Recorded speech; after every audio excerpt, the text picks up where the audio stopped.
We should be live. Mike, you want to check the stream? Check, yeah. Or share it? Yeah, I just sent a message back to share it. Okay, cool. Yeah. Make sure. Yeah, we're live.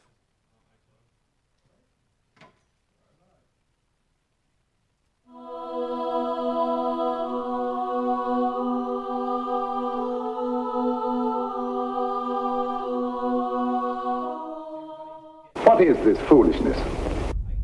How many dreams can you shape in a minute, an hour?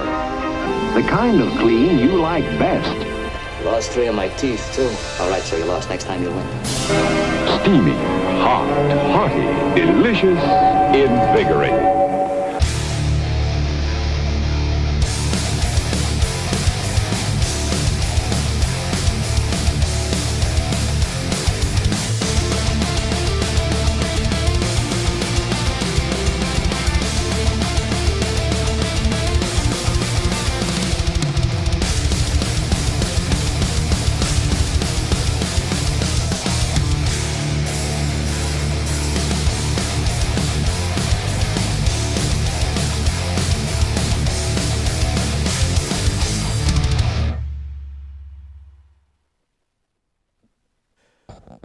Folks at home, how you doing tonight? I hope you're having a wonderful Friday. I know we are.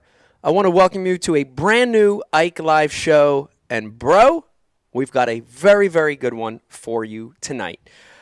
Joining me right here to my left in our co-host chair, you see him live in studio. We got Ben Milliken joining us tonight. Ben!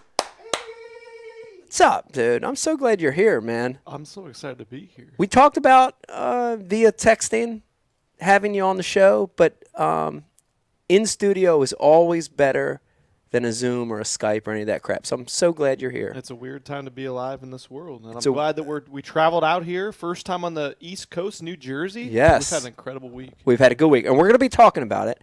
Also got some special guests coming through for you tonight. I want to finish introing the rest of the room. We've got via Zoom, and we got a 2-box set up there. Brian, like that little 2-box. Oh, yeah. We've got the one and only Pete Glusick, the Dean, and next to him we've got Rizzo, a.k.a. Riz, a.k.a. Rich. How you doing tonight, guys? Hi, Mike. What's up? Doing good, man. I've been watching all the fishing, all the crazy fish catches and stuff. Looking forward to hearing the details. It's been challenging, fun, exciting week, and we're going to talk about it. Today was sort of the icing on the cake today. Today was a good day. We're going to talk more about that. Pushing buttons tonight, of course, making this show possible. I don't know how he does it. He's not very good at it, but he does it every week. These are all facts, folks. And he does a great job. We've got Brian the Carpenter producing tonight. How you doing, Brian? I'm good, man. Talk about last minute, huh? Last minute. I mean, wow. Yeah, last minute as usual. Chewing Strombolis right before the show here, 10 minutes late, which isn't bad. I still got to get to mine. Got to get to yours. And last but not least, Cole, stick your head in here. I'm right. Can everybody see him? There's Cole. Hi. Cole's hanging out with us tonight. Yes, sir. Cole's been with us all week, taking some amazing video and pictures on our escapades. So it's going to be a great show. I want to remind everybody, listen, your feedback is so critical during this show. If you have a question or comment about anything you hear tonight, please hit us up on the IMs. Rizzo's going to be patching them through. Also, if you're following over on our social sites, comment there as well. At Ike Live Show, Instagram, Facebook, and Twitter. It's going to be a super show. Getting to talk to Ben, getting to talk to some surprise guests. As usual, though, this program is not possible without a few amazing people that help make the show possible.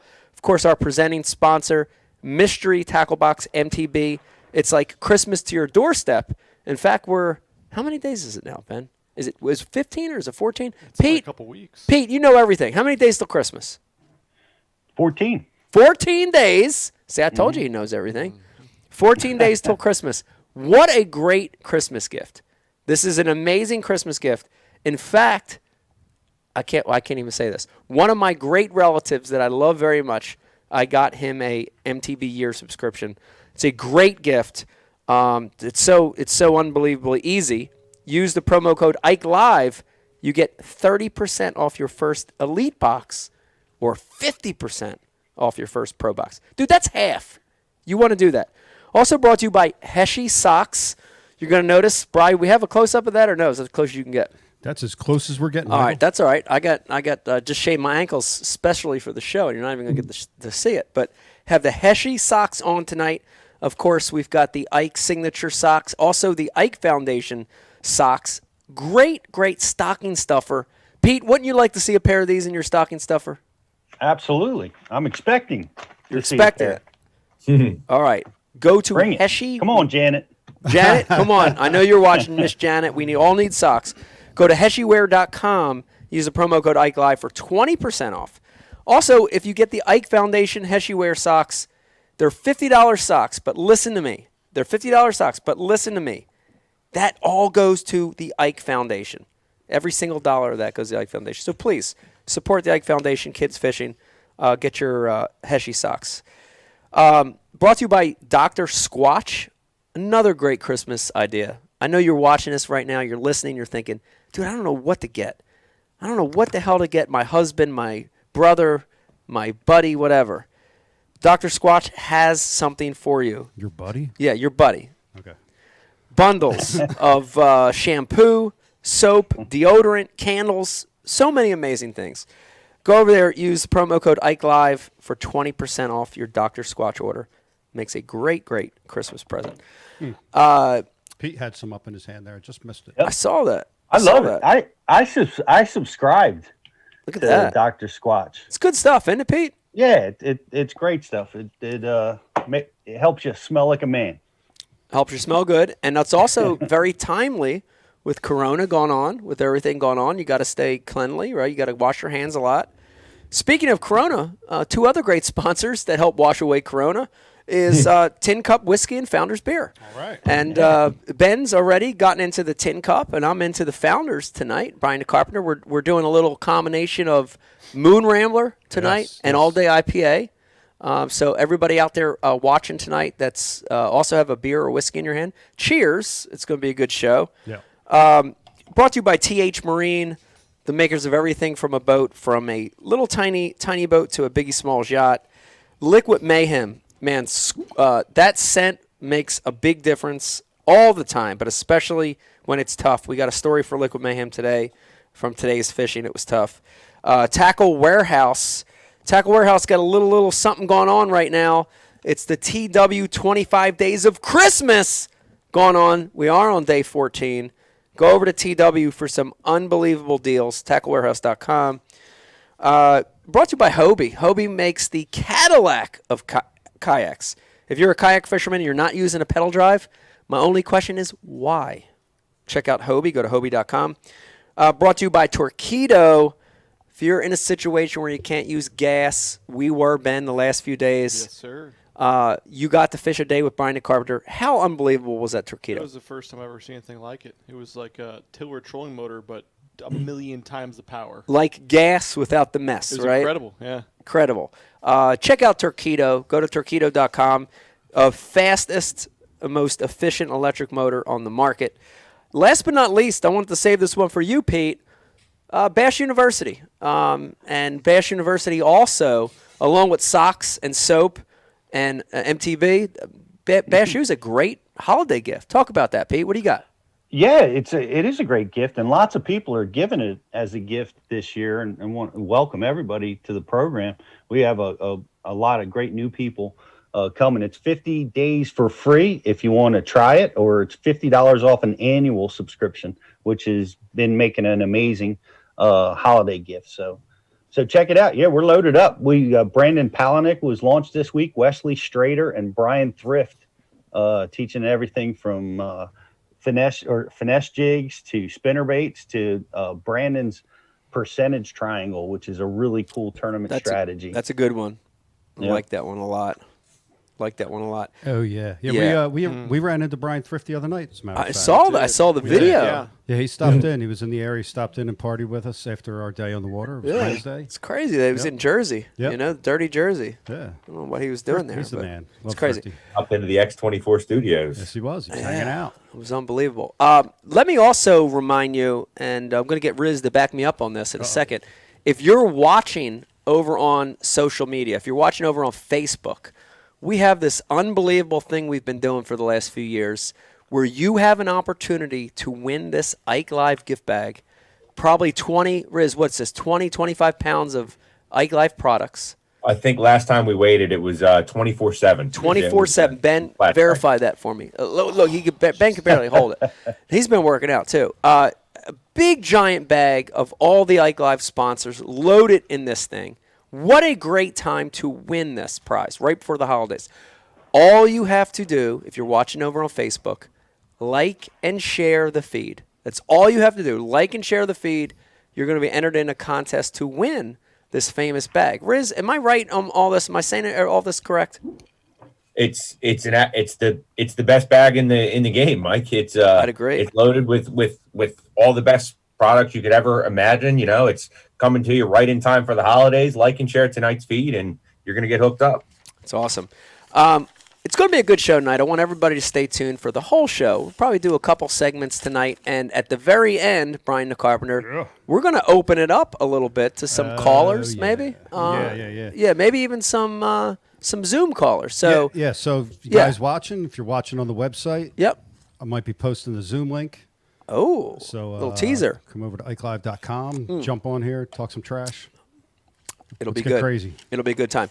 Before we start the show, as we always do, want say to grace. say grace and also take a second and thank the military, men and women, active and veterans. Thank you guys for what you do. It's a crazy, crazy world, getting crazier by the day.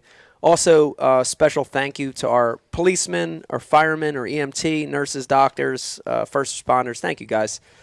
Very, very bizarre time, 2020. It's one of the things. So what do you – this is a year where the New Year's resolution for a lot of people will be the same for taking in the new year, right? Yes, but the problem is, it's not just going to change with the new year. Right. It's scary. It is scary. It's scary. But I think a vast majority of us, Pete, correct me if I'm wrong, will be – our resolution is a better 2021. Would you agree with that? I got to think we're all wishing that 21 is going to be, get us back to normal. Yeah. Get us back to family and friends and doing all the things that we love to do. And I think we all miss it terrible. It sounds like we're on a great track right now. Yeah. It's going to be a hard January and February.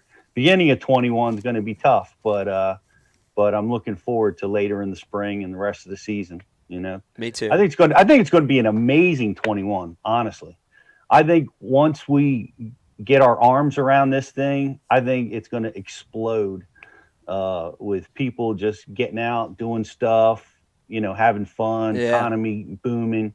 I think it's going to be a great year. That's my prediction. That's awesome, man. That's pretty optimistic. I like your outlook, Pete. What if it goes right into like it was in the 70s? Pete, you remember back in the 70s, the love and peace and love era. What if it went right back to that, where everybody just started having sex, like right there? Yeah, I don't know about that, but I think it's good. Baby boomer. Everybody's spawning on the streets. Everybody's spawning right there. There's beds everywhere. There's circles in the dirt. How awesome would that be? Males protecting the circle in the dirt. Female kind of walking off in the distance. Oh my God! 2021, let's go, man. It's coming. None of it would surprise me. None of it would surprise me, though. I gotta be honest. I agree, dude. I gotta agree. I want to get back to reality, and this is a really cool opportunity. And it's funny because I've been a fan of Ben. I've been a fan of yours for a very long time, following you, of course, on social media, but more than that, especially following you over on YouTube. I've been a fan for a while, just kind of watching, sort of like a closet fan. And I don't know, maybe like a couple months ago, we sort of started just DMing each other, texting each other a little bit. Ooh. And and we sort of put this idea together, like, hey man, would you like to come out to the house? And I was kind of like, fuck, Ben ain't gonna come all the way out here. It's like a million miles away or whatever. You're like, shit, yeah, I'll come out. I'm like, all right. So we started to put this idea together, and here you are. You're out here in dirty Jersey in the Northeast, place you've never been. Right. And we saved the very bitter cold weather just for your arrival. You did. For your arrival. You told me this would be the best time to come out and fish, though. Yeah. And we've had some tough days, but I can see what you're talking about. And I'm honestly like, I didn't think it would be straight up urban city armpit of the country like you've been saying over and over.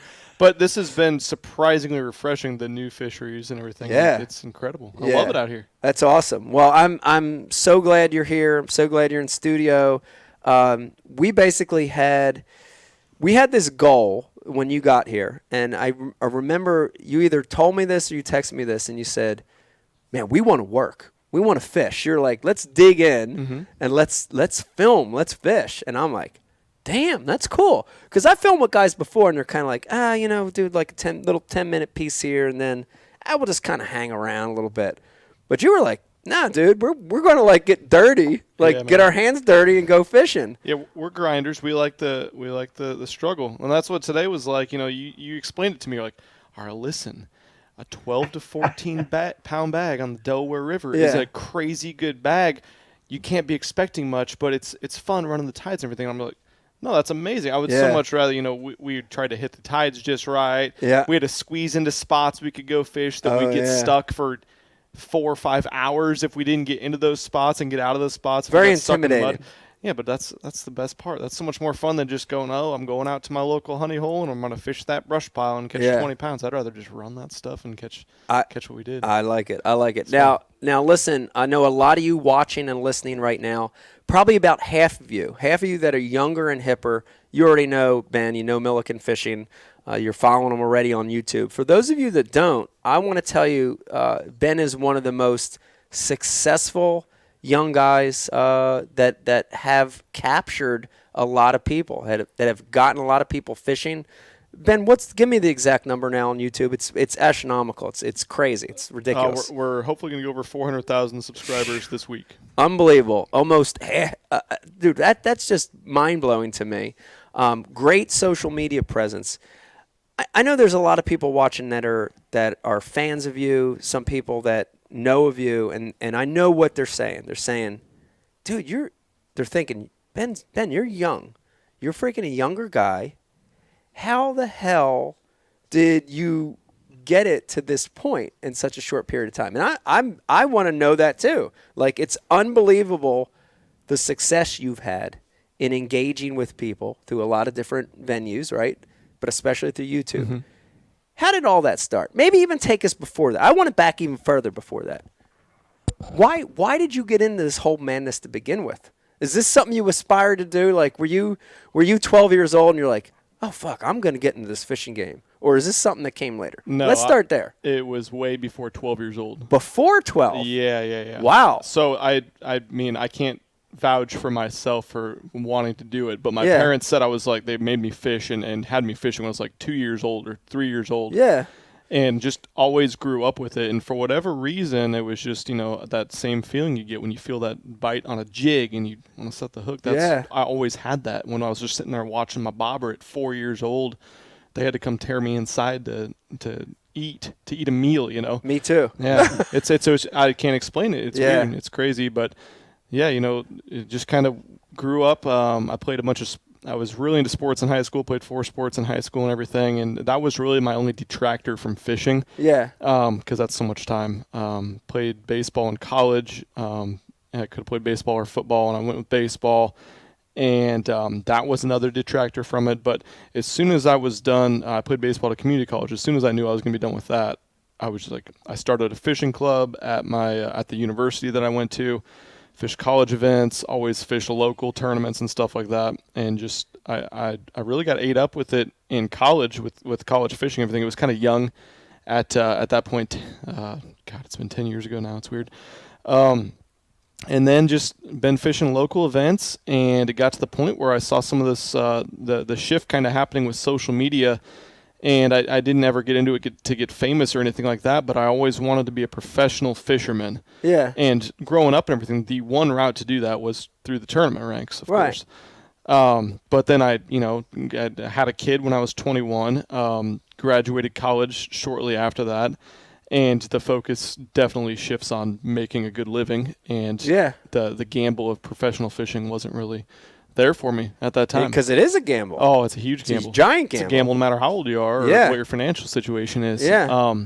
So ended up getting a job. I graduated from college with a degree, got a job, worked there, fished local tournaments and stuff, and then I kind of got the word of this YouTube thing, and decided to give it a try. And so what are we talking about year-wise here? This was probably 4 years ago, 4 to 5 years, probably about 4 years ago. Okay. Yeah. Wow. And so I kind of got into it, started posting 2 to 3 videos a week. Yeah. And the biggest, I can't even go any further without saying the biggest reason for it was my wife, my support system. None of it would be possible without her being like, oh, you just worked 5 days in a row during the week.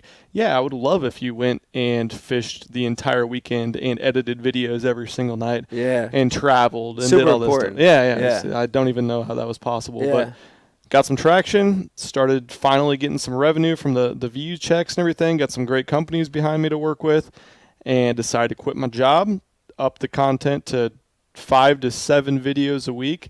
And I think we've posted over 4 videos a week every week since then. So it's just a large amount of content. Mega content. Mega content. It's funny because I know a lot of people are like, wait a minute. There's people watching right now that are old heads, and they're like, wait. You're telling me you can make a living posting fishing videos on YouTube? There's a lot of people that are shocked by that. Oh, yeah. And then on our drive up the other day, you said you got to a point where you had that regular job, but you were starting to make as much money through YouTube as your job. Right. That's unbelievable. Right. And at that point, you were like... Not just YouTube, but, of course, by working with some great companies that supported the cause, that took a chance on me, too. So that was cool. Right. So through all that auxiliary stuff coming in, YouTube stuff... Hustling. You were making as much money as your regular 9 to 5. Yes. That's crazy. Yep. And you just said, I'm going for it. Yep. I'm going for it. That's big. Pete, that is a lot like a tournament guy is the same thing, right? You get to a point where you got to say, this is something I'm going to try. This is something I'm going to do. I'm going to invest in. And it's a big deal, leaving a regular 9 to 5 to try this thing. 4 years I was there, and so it was like I had a set career. Yeah. Were you worried? Were you nervous? Yes. Yeah. 100%. Yeah. Yeah. Yeah. Definitely. Yep. I can relate. Pete, I know you can relate. We were both that way in the tournament circuits early on, giving up regular. Pete, you had the best job out of all of us at an engineering firm, and you basically did the same thing. Tell me about that. Yeah, and that was interesting because I wanted to ask Ben, because that's what I was working as an engineer, and I got this opportunity, and I liked my job. I mean, it was a good job, but I loved, I was like you, fishing was the passion, and I just decided to, if you're going to do something that this was my decision, you got to throw your whole self at it. You can't halfway it if you're going to be successful. So I put in a leave of absence, probably too early. I probably should have worked for a few years longer, but I decided that for me, that I had to, in order to be successful, man, you got to get after it. Yeah. And so that's what I did. And it sounds to me like that's what you did. I mean, what was the tipping point? Like, was it matching your income? Was it like, all right, now's the time? What was the moment when you said, you know what, I'm going for it? Yeah, it's kind of funny. I actually I had one company come in with a good deal, and it was kind of like a startup thing that they were like, all right, we'll give you this amount of money.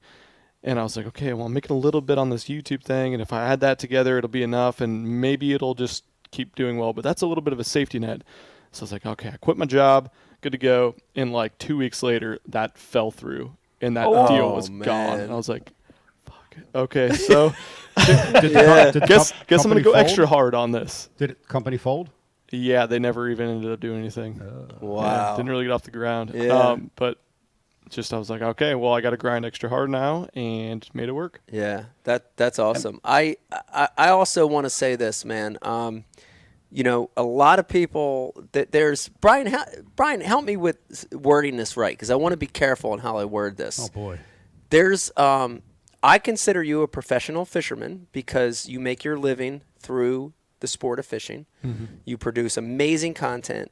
You're getting people involved in the sport that probably a lot of them would never ever even looked at the sport, right?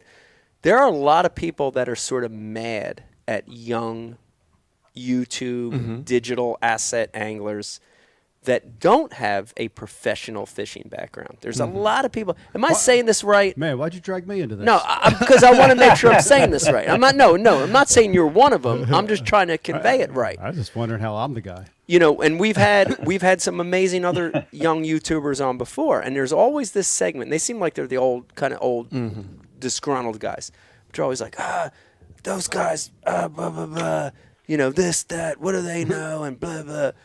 And I'm like, man, get the hell out of here! Like this is where things are going. Yeah, definitely. Like digital content, and especially, and Pete and I talk a lot about this, especially from getting young people involved, right? Like what we're trying to do with the Ike Foundation. Dude, I don't know of a better way nowadays than through digital content, whether it's socially or YouTube or whatever, to have a kid that's never fished that's like, holy shit, that looks fun. How know what I cool mean? is that? Yeah, How cool is that? We've talked about this. Yeah, because like, when we're young, I mean, we're sort of a different generation, 10 years apart or whatever. Yeah. But when we're growing up, it's like you were ashamed. You're so scared. Ashamed, dude. Remember, Brian the Carpenter, we hid behind our mom's cars. We did. Until we knew the coast was clear. That's right. And then we would run across the street with our fishing rods. Because there was a chance there was a hot girl in There the was car that would recognize us. There could have been a hot girl from high school or the neighborhood. Dude, how terrible is that? Dude, I'm ashamed. That was our generation. We were just bullies. Everybody was a bully. I know, but we were horrible people. We were horrible people, but I'm ashamed. But it's so awesome now that a kid can watch you fish. A kid that's never fished can watch your video of you dropping cheese in the ice hole illegally and watching these big trout come up and be like, man, I want to do that. Yeah, That's probably a bad example, but you know what I'm talking about. No, 100%. So, I mean, address your critics right now. There's a few watching. There's a few of them folks watching or listening. Always. Dude, you're as legitimate as anyone else in the sport of professional fishing. A guide, a rep, whatever, right? You're making your living in the sport. I appreciate that. So do you have anything to say? You want to say? No, one thing that's important is you have to realize no matter what niche you are in fishing, whether you're a tour level angler or you owned Bass Pro Shops or you are whatever, that there is other parts of the industry that are massive. Yeah. And I think a lot of the hate kind of comes from either serious tournament anglers or serious tournament fans that think I don't know if I'm a great example because I come from tournament fishing. I've had a lot of success locally. I just haven't made the next step yet. But because someone that's kind of just filming themselves getting into fishing and learning things and teaching people things, that they're not as important and don't reach as many people and just aren't as important in the industry, I guess, is what I'm trying to say, because I think they get too focused on their side of the industry and don't realize, like, tournament fishing, as much as I love it and as much product it gets developed and created, and that's where the product actually comes from, whether it be baits or boats or rods or whatever, that, man, like 90% of the industry is not the tournament side of things. Yeah. And so there's always someone that people can draw inspiration from, and getting new people involved in the sport, whether it's a 10-year-old or it's crazy. You got every single day you get messages from 50, 60, 70-year-olds that are like, I had no interest in fishing. I used to do it when I was younger, and now all of a sudden I found your channel and I'm back into it. That's I'm all awesome. in, and that's all I can think about. That's awesome. Yeah. I love it. I love to hear new people involved. Yeah, what do you got? So this is the part you were dragging me in for. Yeah. And it presented itself. Yeah, what do you got? So you talked about that YouTubers can get some criticism, some hate, etc. The one thing that that's different than a lot of YouTubers, in my eyes, is he can actually fish. I should say a lot of YouTubers, but a certain amount of 99%. Tell us how you really feel. Yeah. And it, like, not that somebody doesn't have the right to put up YouTube videos and do their thing and make their own content. And Right. That's awesome, dude. And it's awesome we live in this time that anyone can have a podcast, anyone can have a YouTube channel. But it does get kind of weird when you go to the Classic and somebody who you've seen fish before that really is not a good fisherman, Yeah. you know what I mean? Right. Has throngs of people around them. Yeah. And you've seen them on the water and like, man, it's like, wow, really? Like, do they really, you know? Yeah. Like, it's cool you making content, but, you know, that's not really the person that should be teaching. Right. I hear you. So, I hear you. mean, No, it's that kind of thing. I see that side of it. I would say, though, that I think there are things to learn from everybody, right? I honestly think that. I think learn what not to do. Learn what how not to cast. Yeah. I mean, I think you know, there are things that you can learn. Pete, you've had a million guy trips in your life, and I'm sure you've had some subpar clients that you've probably learned something from at some point, right? Oh, always. Yeah. There's always something to be learned. There's no question about it. Yeah. And, you know, everybody does have something to offer, and there's different levels of teaching for everybody. I don't know. It is interesting how, you know, people love to watch the YouTube stuff, and you guys have dialed in on it. I think the frustration really comes from guys in the pro side that can't command that audience. Right. And you know, it's frustrating. Yeah. That, you know, they battle in the tournaments to, you know, become, you know, super talented and able to win, but they, you know, they'll put out a YouTube video and, you know, get 500 views or 1,000 views, and, you know, compared to, you know, the YouTube generation, which can put out a similar type of video content, you know, and get, man, millions of views. Right. You know, and so that's a frustration, I think, that the pro angler feels, but it's not the guys that have figured it out's fault. You know, you guys have figured it out. Like Ben's, like, I was watching some videos of yours, Ben, that had like millions of views, and I'm like, I got to watch these, and they're so watchable. Yeah. Like, I watched the one where you were in the spillway, and those kids were down in Texas. Yep. And, you know, you're teaching the kids how to tie a clinch knot, and you and your wife were catching fish out, you know, cranking them out of the spillway and stuff. And it's just really entertaining. It's really cool. And you found a way to relate to people that, you know, I think just, you know, honestly, it makes us jealous. You know, I think that's where a lot of that comes from, is just jealousy. You know, Yeah. you want to be able to get that audience. But, Yeah, I'd agree. Now, Pete, hard to do. Are you telling me, there's people watching right now, are you telling them that they should first become a YouTube sensation before they decide to pursue professional tournament fishing? Do you think that would be a better route? If you can. if you can. I mean, boy, you know, in 4 years, the audience that you've been able to amass is spectacular. It really is impressive.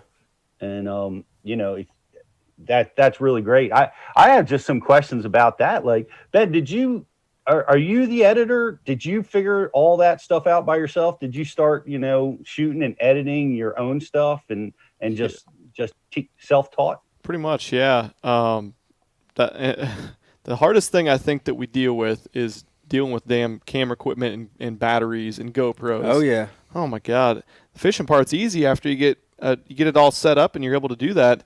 But yeah, I did for several years, and now I'm lucky enough. I got Coleslaw, the camera guy, back there. Shout out to Cole. In studio. Working hard the last 3 days. Yep. Yeah, Cole works much harder than he should. He's been working about 27 to 30 hours a day, it seems like. The payoff was that eagle shot from the other day. Exactly. So. Yeah, he did get one good picture of an eagle. So. Yeah, right. Eagles on the Delaware River. Gotta love it. Yeah, yeah. It's crazy. Riz, I want to remind everybody, if you have a question or a comment for anything you're hearing, if you've got a question or comment for Ben, hit us up on the IM. Riz, we got anything good coming through? We have a few of those, Mike. Yes, I like it. The first thing from Buck Stronghold Gentleman Bronco, he wants us to know that he's starting a pledge for $20 to the Ike Foundation, so long as if we raise $500, Pete does the next podcast shirtless. Oh, there we go. Pete, come on, man. So we have an opportunity here to raise some real coin for the Step foundation. up for this, Pete. So, come on, man. I'll take one for the team. We're going to work on that. And also, Buck Stronghold says that dropping cheese in the ice hole sounds like something you would read about on the Urban Dictionary.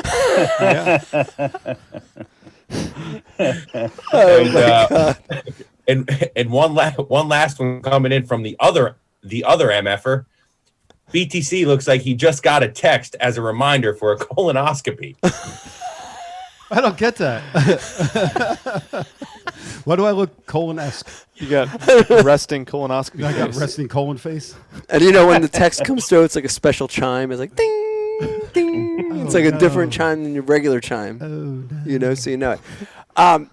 Pete, you did bring something up, and we did flush something out that I want to talk about, and maybe I want to try to figure out an answer to this why. And we talked about this, Ben, on one of our drives.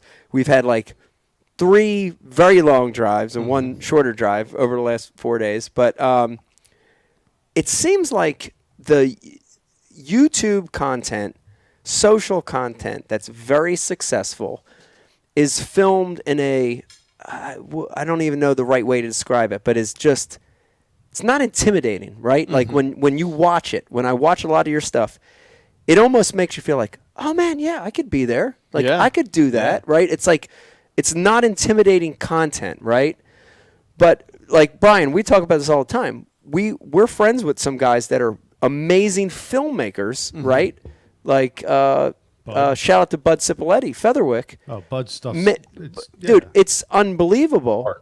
And his stuff in certain scenarios does well, but on digital platforms, on social or YouTube platforms, people don't watch it because I think it's like almost too out of touch. Right. It's too almost like a beautiful artsy movie, and they kind of like back away from it. Mm-hmm. What's this phenomenon? Explain this. No, so that's something else that we struggle with all the time. Me and Cole, because we work together daily. Yeah.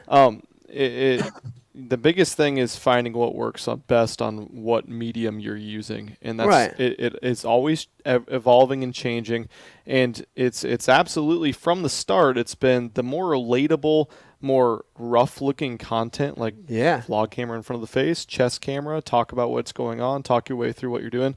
That works better. People enjoy that more, and that goes back to like being able to envision the whole industry. I think the majority of people watching YouTube aren't necessarily the most serious tournament fishing fans, and they're more interested in just knowing the process of picking out your baits, looking at the body of water. Hey, it's just a regular guy going out. They go to YouTube and they go to these social media platforms because they want something different than television, and they're used to going to the movies. They're used to watching fully produced television shows. Yeah. They're used to watching Jimmy Houston outdoors and Bill Dance outdoors, and they love to watch that when it's on TV. When it's on their phone or their computer, they want to watch something a little bit different. Right. More relatable. Absolutely. Right. Yep. Not as like you're not. It's almost like you're talking to people, not like down to people, Correct, right? It's like at their level. It's at a very There's relatable. not a bunch of graphics and everything like that. It's just you and the camera and the people. Right. That's a good hint. Like if people are watching right now that are aspiring YouTube guys, I think that's a good tip right there from Ben. What do you got, Brian? Because I have something for Cole I want to ask him. No, I was just saying it's kind of stripped down like South Park, right? Look how wildly successful South Park was. But they intentionally made the graphics look bad. Right. They intentionally made the audio fuzzy. Right. Right? It could be crisp. It could be clean. It could be awesome graphics. But like they intentionally did all that and it connected somehow. Right. So that's one way to look at it. Easier for people to consume. Right. Or there's a lot of dummies out there and they just really want basic shit. That's that another could way be to too. look at it. That could be too. So here we go. Cole, I want to call you to play on something. So you're coming from the from a standpoint of the guy behind the camera, and be honest with me, because this is Ike Live. Mm-hmm. One of the rules here is you can't lie. Deal. You cannot lie. Would you rather produce amazing, artsy, beautiful, and not that you're not doing that now, but you know what I mean, like highly produced, would you rather do that, or are you just as comfortable doing what's working right now?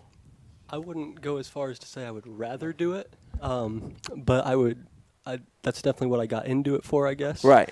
I'm definitely like a camera junkie, I guess you could say. Yeah. I love the filmmaking side of things and the movie making aspect. But I know what my job is, and I know what makes our money and what gets our views. Yeah. So, are there days, Ben, when you have to slap Cole, like slap him, like just be like dumb it down, Cole. It's too pretty. Most days I wake him up with a slap to the face. No, but we kind of it's nice. We try to mix in like a little bit of a hybrid of things. Like we'll do some like amazingly beautiful drone and B-roll shots, and then boom, there's Ben's ugly mug, and he's throwing a freaking chatterbait and from chest cam. Right. Sprinkle them together. I mean, it's weird. But there's something about it makes you feel like you're actually there. Yeah.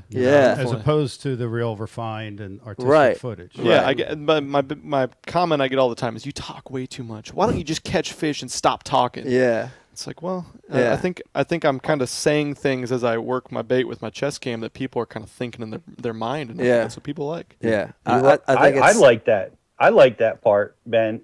I was watching you work, and you take the viewer with you in the whole process, which I think is really cool, and you do it naturally.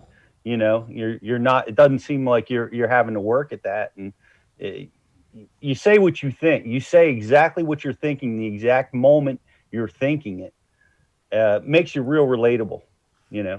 Was it always natural like that for you, Ben, or did you was there a learning curve of like having to teach yourself how to become comfortable talking to the camera and like that in that perspective that you did? There was a little bit. Luckily, obviously, everything can be done in editing afterwards. But I mean, that's something that I just like when I got into it, all I could do was study like what's working, what's successful, and what I can change about myself. Like obviously when I fished before then, I didn't sit there and talk to myself, but I think we all have a voice in our head as fishermen. There's always something going crazy in your head. And so it all just kind of pours out, and we put some of it on camera, and other stuff is probably better kept for our conversations on camera. That's right. That's right.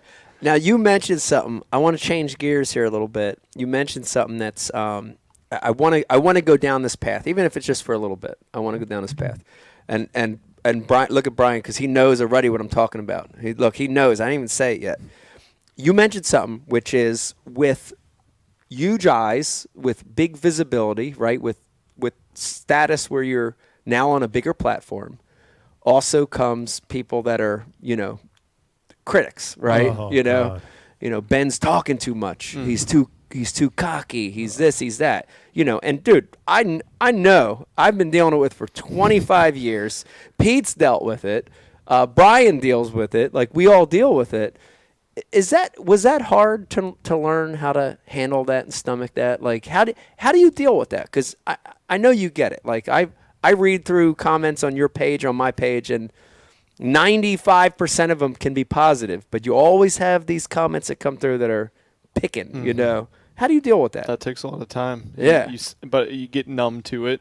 Right. I think you got to remember that the stuff at the very top saying you're the greatest person that ever existed, and the stuff at the very bottom calling you out on whatever, those don't really matter that much. It's more of the stuff in the middle, and you just do the best you can. But it's not easy. And my wife she started working with a lot of the comments and messages and getting back to people.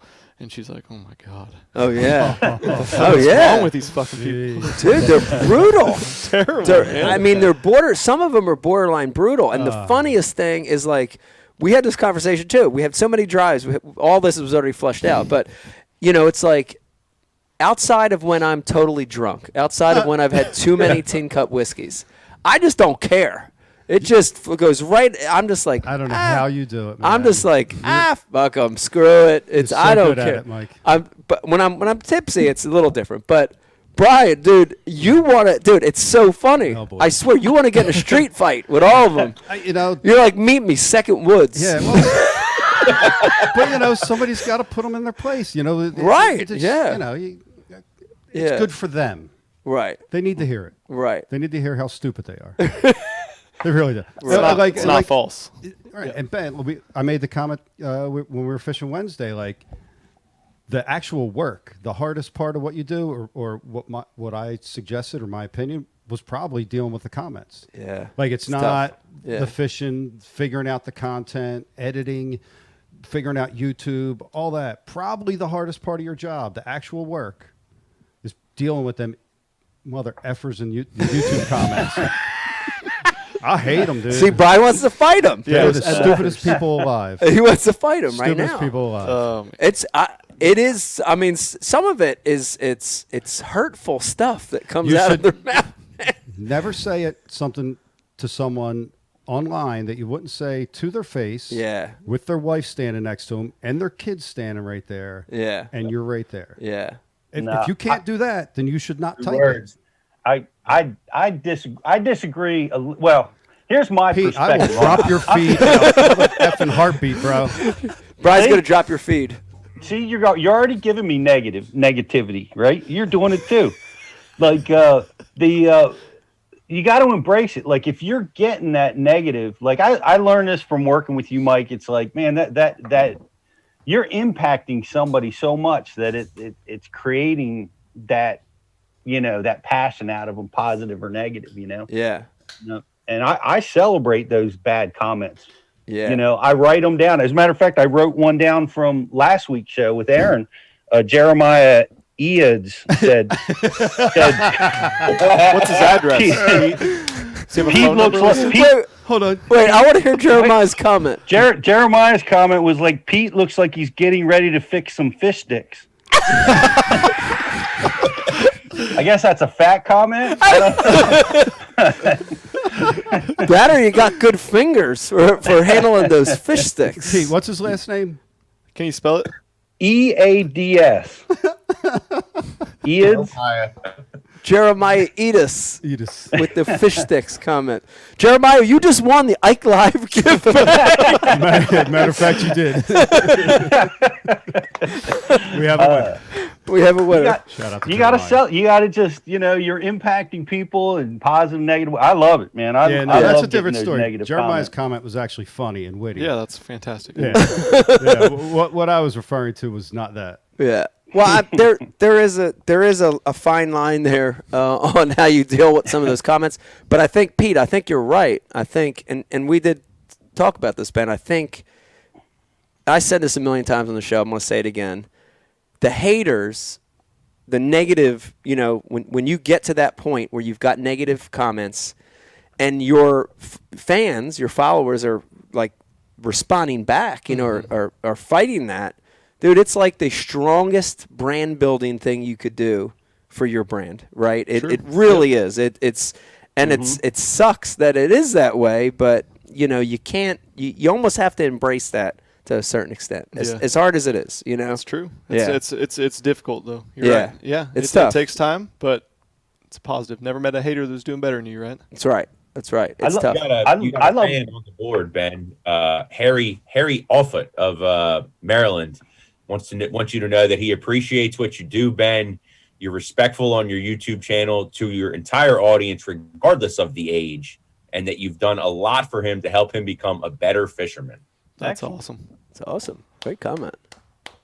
I love it when the fans, like you said, Mike, like they come back and defend you. Yeah. Like you get some hate, but you got the other people on there and they just attack the hater. Oh yeah. On your behalf. That's pretty cool. That's fun. That's fun watching it. Because you see the negative comment, and then a lot of times on social, it'll come up as like other comments, and then you open that, and then you open up this chain, and it becomes like a fight.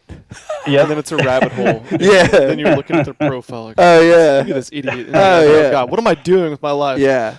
It's great, but why is it that a lot of those negative comments, like when you open up the dude's profile, like there's no picture, or they've made like 3 posts in their entire life. Why is that, Bri? Is it because they're trolls under a bridge or what? Well, you certainly have your trolls. Yeah. And then you have your, I don't know, just people that really they haven't figured out social media yet. I think most people that have been on a while, you work yourself through that whole douchebag stage, and then you realize stop being douchebag. Yeah. You kind of get out of it. But you get some backwoods people that ain't figured it out yet. I know. And the trolls and your miserable people. We obviously have a lot of people watching Ben tonight that are, they're watching, they're trying to learn, they're saying, God, watch Ben shit. I wanna do this. They're aspiring to do what you do.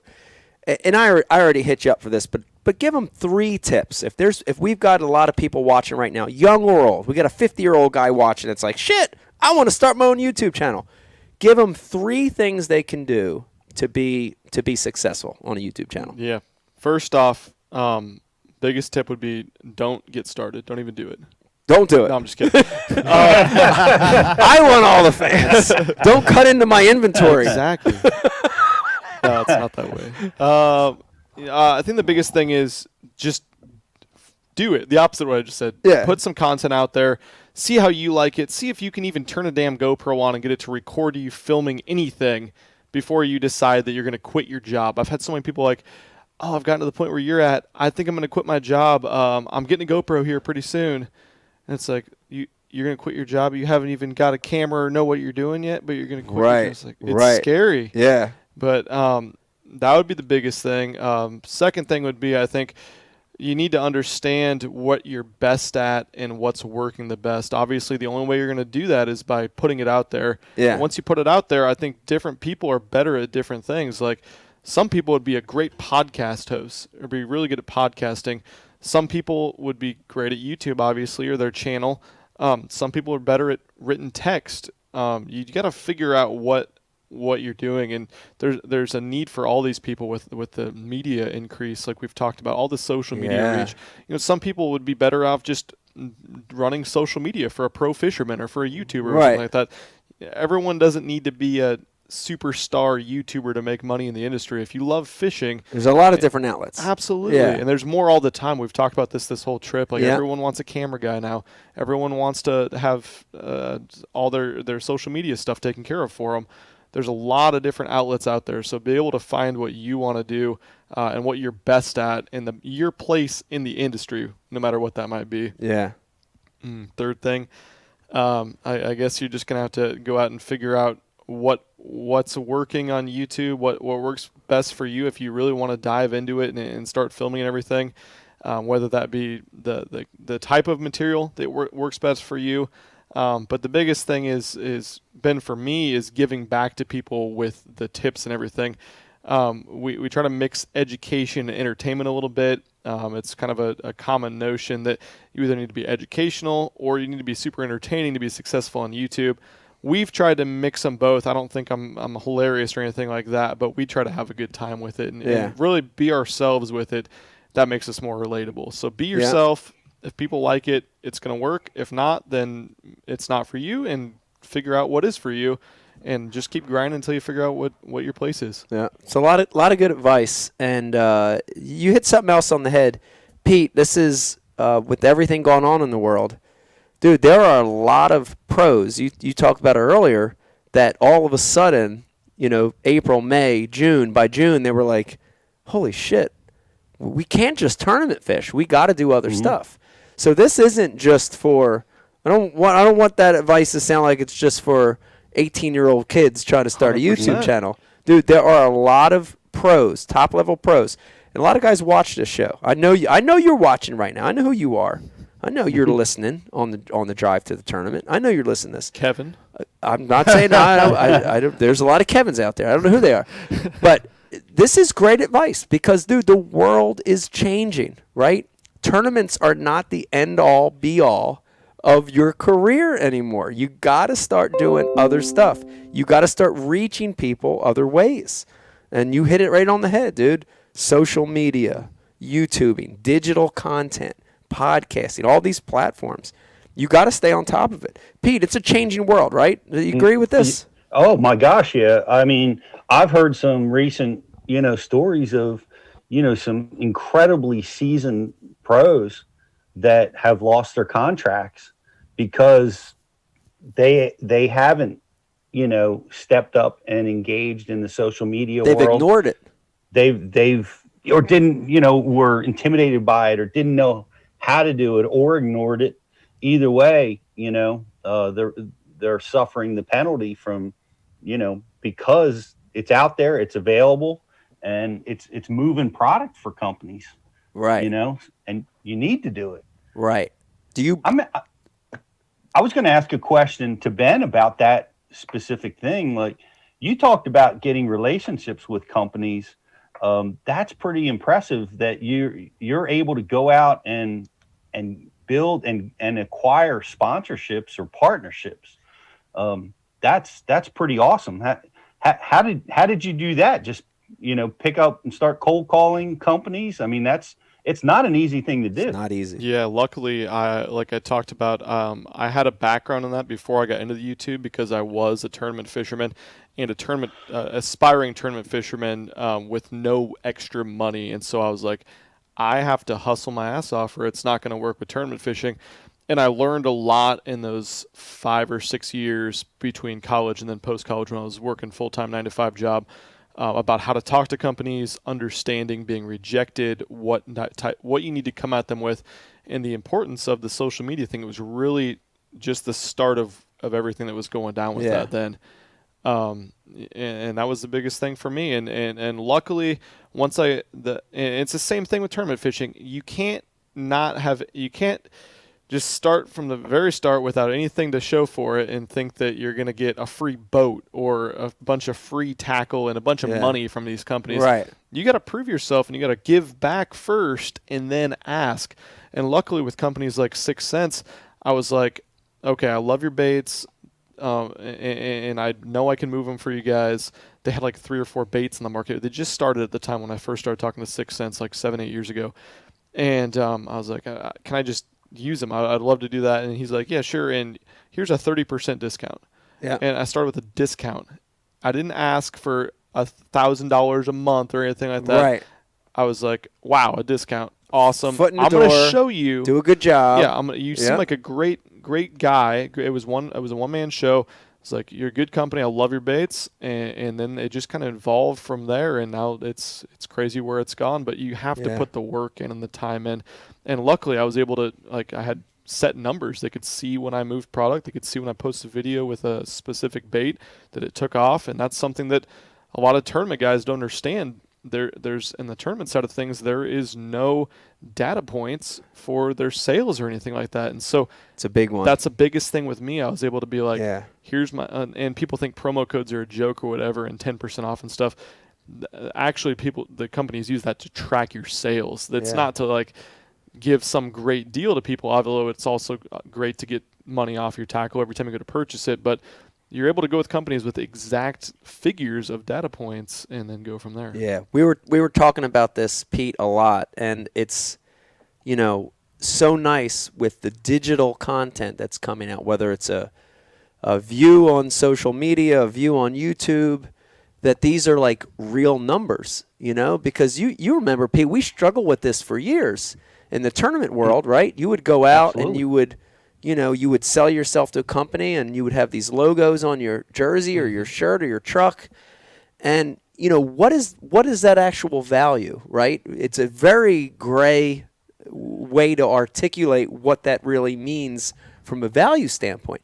Even when you won a tournament, what is the effect of that win? You sort of have to guess and gauge. But when you get a view, right, if you're doing you're using a product on your YouTube channel, you're holding it up, you catch a 5-6 pound bass on it, that channel gets, that video gets 100,000 views. It's 100,000 impressions on that, with that bait. And it's black and white.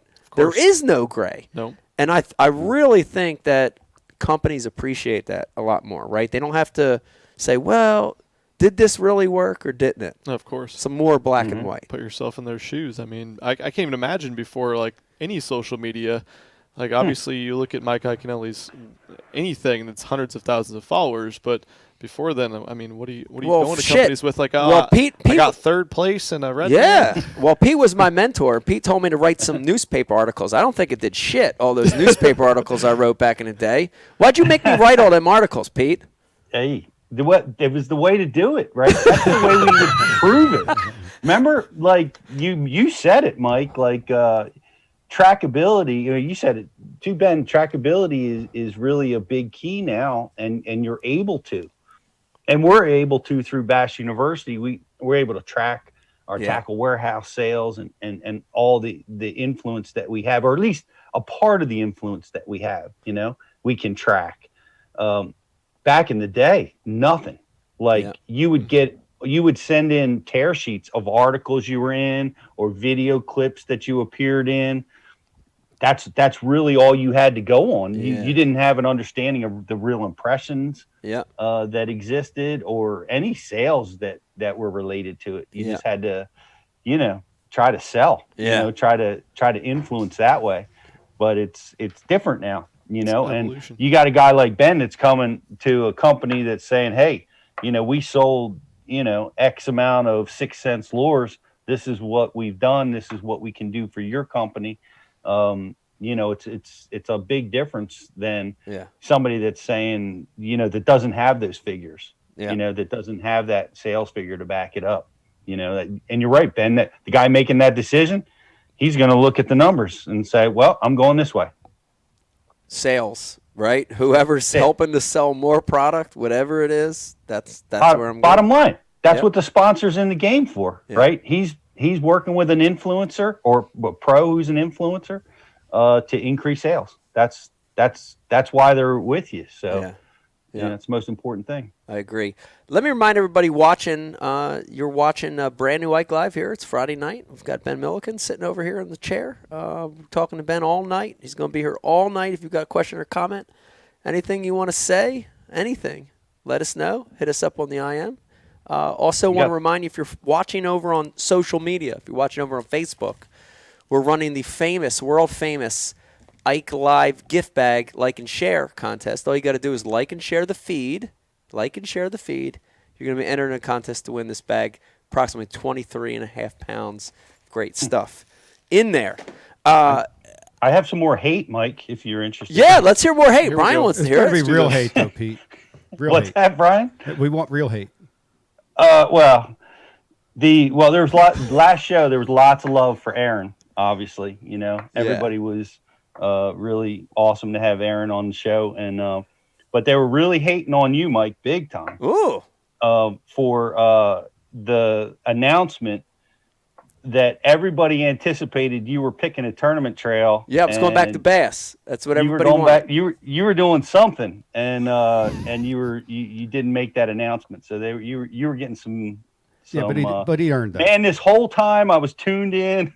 Yeah, expecting him to pick a tournament trail, and he announced his new sponsor. Well, the good news now, and if you're watching tonight, wait, what? You're going an announcement? Yep, you're going to be one of the lucky ones. I actually want to pull up my note on it real quick and just make sure I say this the right way.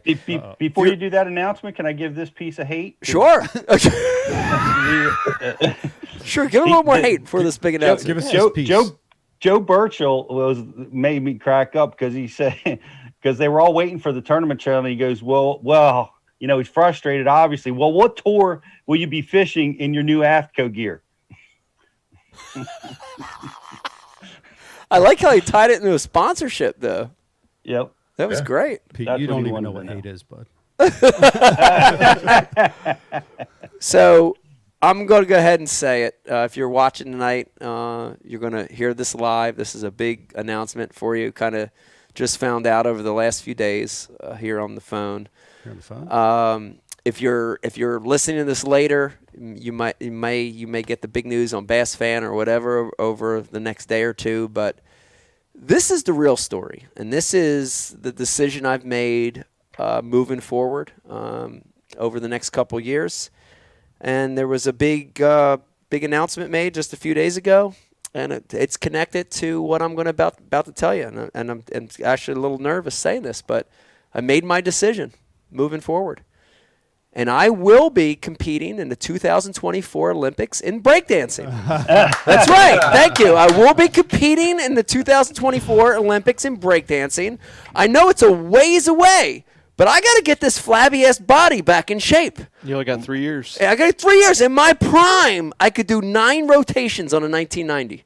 Brian the Carpenter. Could you really? 9 rotations in my prime. 7 to 9 is what I would try to hit. If I was up in Sparkles and we were commenced in a battle. What's a 1990? A 1990 is a handstand where you're spinning on your hand, rotating, spinning. So I had 7 to 9 rotations in my prime I could do. Really? On one hand. Yes, I could. Wait, what's Sparkles? Sparkles is one of the old clubs that we used to battle. We used to battle. Sparkles was in Mount Ephraim. So you'd get like Belmar, Runnymede, Brooklawn would like come from this way. Sparkles was here, and then you'd get the other side. You get Audubon, Camden, and those crews from those sides of the town, and we'd meet at Sparkles, and we'd commence in these battles, and it was like choreography almost in it. So like. Yeah. We'd all be, kind of just b-boying, not just there, just b-boying each other. And, you'd see him over there, and we'd all be in different sides of the room. And like, oh, fuck. The Brooklawn, this, that, over there. Crew. Whatever, crew's over there, and you'd be waiting. And then you kind of give a little message to the DJ about, yo, man, when you can squeeze that shit in there. You play that Soul Sonic Force Planet Rock. Yeah. You'd be waiting for that battle song to come on, and all of a sudden, be regular dance music. All the girls would be out on the dance floor, and you're just out there just watching. Almost like borderline wanting to get in a fight with the guys, just looking at them, eyeballing them. Then all of a sudden, that dance music would stop, and all of a sudden, you'd hear. You hear that break music kick in, and be like, "Oh shit!" And all of a sudden, dude, it's like schooling fish. You'd be like, "Oh shit!" You'd get over there and you pick sides. You know what I mean? And then eat. There it goes. Come on, Brian. Yeah. Come on. Oh yeah. That's a good one from back in the day. Hell yeah. Yes. People on roller skates all over right now doing the double dutch. Backward skate right now. Dude, so you'd line that shit up, and there'd be, 5 to 10 guys in each crew, and all of a sudden all the girls, all on them tight neon pants, Riz, you know what I'm talking about. Them Tinder girls would be out there, and all of a sudden they would just be like almost the Tinder like girls' moms out there. They'd be threatened, so they think they're getting like in a fight. They think they're getting mobbed, so they just spread around, and then all of a sudden it's just the whole dance floor is just these 2 crews, and they got each side, But then you would send in your guys that had their best moves. You know what I mean? So they would send me in for like footwork. Because I was really quick with footwork, 1990, and then like chino hop was another one. Like I was real little at the time because I'm like still in high school and shit, even younger. But I was real little. I was small, so dude, I could do the chino hop, which is you're supporting your whole body weight on your hands, and just you're like spinning and bouncing. And I could do one hand chino hops. I could change the hands. I don't know if I believe this. Maybe last segment tonight we'll have to prove this. It's going to happen. It may happen. It may wait till after hours, but we're going to get some video footage. Hey, were you a part of this, BTC? Hell no. I was in the back, the way back. way back. Brian was in the back. But it's coming back, Pete. I'm going to be training hard over the next 3 years. I don't know, just a big announcement for me. All right, Riz, please share the hate that has come in. We're not going to accomplish anything else if we keep doing that. Riz doesn't want to share any of it. It's like, oh, shit, which one can I read on Everybody's enthralled listening to your stories here. Everybody's enthralled. Does AFCO make parachute pants? AFCO I might bring them back. Everything old comes back around again, obviously, And that came from Jeremiah E. Yeah. However Pete says it. Yeah, Jeremiah E. Brian, I think we should take a little break. All right. Let's do this. We're going to take a break. Hang in there with us, though, because, Ben, when we get back, I want to get into a little bit to our adventures the last 3 or 4 days. I want to get in a little bit to that because it's been fun and challenging. I want to kind of fill people in on what we've been doing the last few days. And then, Brian, I think we'll start sneaking in some of our guests as well a little bit later. So hang in there with us. A lot of good stuff to come. When we come back, more Ike Live. 4.5-inch drop shot worm, Bama bug. Finesse jig, PB&J, give me something hard. Hey, KVD here. Now, I didn't always know this much about fishing. 4-aught EWG worm hook. In fact, there was a time when I couldn't tell the difference between a jerkbait and a stickbait. But then I signed up for Mystery Tackle Box, the original monthly tackle subscription. And now I know more about fishing than I do about calculus. And he knows a lot about calculus. Plus, I get amazing extras like free fishing magazines. October 2016. Featured article, 4 places to throw a frog. Exclusive decals. Zombie bass. And how-to videos for all the great baits I receive. How to tune a crankbait. Is that underwater footage I smell? I got goosebumps. So if you're looking to develop enhanced fishing abilities like me, or you just like getting new tackle every month, go to mysterytacklebox.com and get your box today.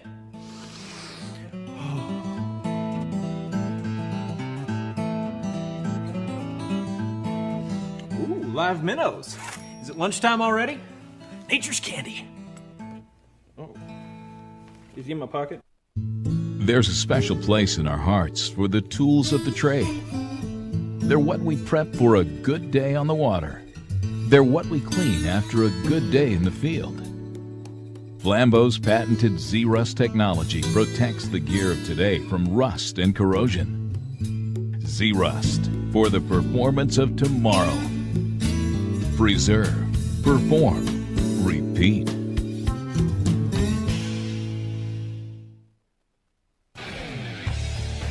You work hard to catch your fish. TH Marine has 2 products to ensure your fish survive. The Oxygenator injects 100% pure oxygen into your live well. That increases fish survival by 35%. For the perfect combo, add G-Juice Live Well treatment. It calms fish, stops bleeding, removes ammonia, and replaces slime coat. Get an Oxygenator and G-Juice and keep your fish alive. Holiday season is almost here. And you know, holiday season might as well be sock season. We're excited to announce our brand new partnership with an amazing company, Heshi Socks. That's spelt H-E-S-H-I Socks. Go to heshysocks.com to check out my brand new Mike Iaconelli collection. That's right, I have my own custom socks in tournament colors. I promise you, you will never, I mean never, find a more comfortable sock. The great news, all my socks are under $10 a pair when you use our promo code IKE20. This is perfect for holiday season. Go to heshysocks.com, use the promo code IKE20 to get the most comfortable socks in the world. Action. Hey everybody, welcome back to a brand new episode of Ike Live. Hope you're having a wonderful Friday. Sitting to my left, the one and only Ben Milliken joining us in the house tonight, live in studio. So excited to have him here. Also got Cole in studio. Shout out to Cole. I don't want to forget about Cole sitting over there. Want to remind you, it is the holidays right around the corner. Please, if you're looking for gifts, support the Ike Live sponsors. We've got so many good ones. If you're right there on the IkeLive.com webpage, look at all those sponsors. Use the promo code Ike Live for all of them, and you're going to get a real big discount. I think the shipping deadline for holidays, Brian the Carpenter, if I recall, click, is December 18th. So you still have some time, right? Soon. What's today? Get on there. What the hell's today, Pete? Get it. 11th. Okay, you still got some time. December 18th is the deadline. Also, do want to give myself a little pump up right here and say that we have all the Ike gear right now, all the way through the 18th, is on sale. So we've got discounts, we've got free gifts. So if you need some Ike gear, go over there and check that out. Speaking of gear, Ben, I do want to call you the plate on something. I mentioned this earlier. Done a great job branding yourself as well as developing a great platform. But, dude, the retro stuff that you've been rocking the last few days, I love it. The logo. Well, thank you. Your Milliken fishing logo. Yeah, love man. it. I mean, there's a lot of guys watching. They're like, how the hell you do that? How the hell you brand yourself? How did you do that? How did you come up with all that? That's a good question. Just kind of worked on some things from the start. Luckily, the guys at 6 Cents have a great vision for graphic design, as you can see in their baits and the color schemes with that. And their apparel, like this one right here. Nice little Very retro cool tee. 6 Cent shirt. Yeah. They've helped me out with all that. So It's awesome. Yeah. Looks great. Thank you. Looks awesome. So, dude, listen, we don't need to jump into every last graphic detail, but we have been on a tirade of fishing. We have. The last 3 or 4 days, and it's been brutally tough up until today. It was our first day where I would say it wasn't tough, but I want to give everybody an update. And Pete and Riz, I know you'd be interested in this as well. We ended up fishing on the Upper Chesapeake Bay on Tuesday, and extremely tough, Pete. Remember I texted you and I said, Pete, you got a contact down there. Let me know. You called your contact and said, the water's clearing. And I was all excited. I said, Pete, what are our chances of catching them down there? You said 50-50. I said, that's good enough. That's a pretty good. We're in. Yeah, we're in. Let's go. It's an hour away. Dude, we got down there. When I say hideous is probably is not even doing it justice. It was Yoo-hoo. The visibility from the ramp out all the way past the no-wake buoys was an inch.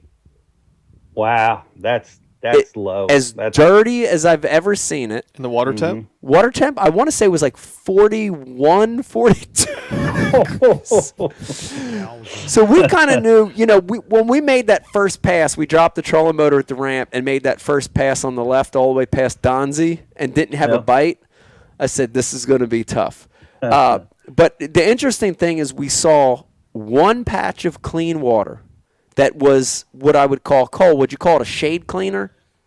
Definitely. A shade cleaner, right? Clean water, huh? Yeah, not clean. Not clean. but like 6 inches visibility. Yeah, so from an inch to maybe 4 or 5 more inches of visibility. And over on the western shore? On the right-hand shore, yes.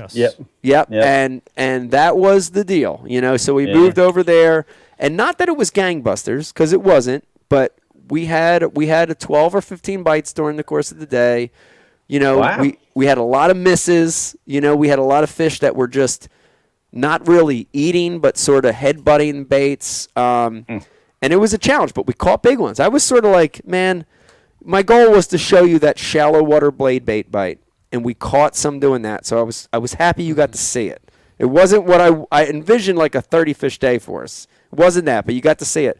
But, dude, the biggest one of the day came shallow cranking. Wasn't that crazy? Weird. Dude, it was it was like a gravel bank that was like no water on it, and you had like a feeling. I saw you, we had been blade baiting the whole time. You just kind of picked up your crankbait and you had a feeling about it, and you caught a true, 5.5 pounder, the biggest one of the day. Yeah. That was awesome. It was cool. I mean, as a fisherman that's spent a lot of time on the water, I think you look at that and you're like, you shouldn't be able to catch fish in December in 41-degree muddy water. Right.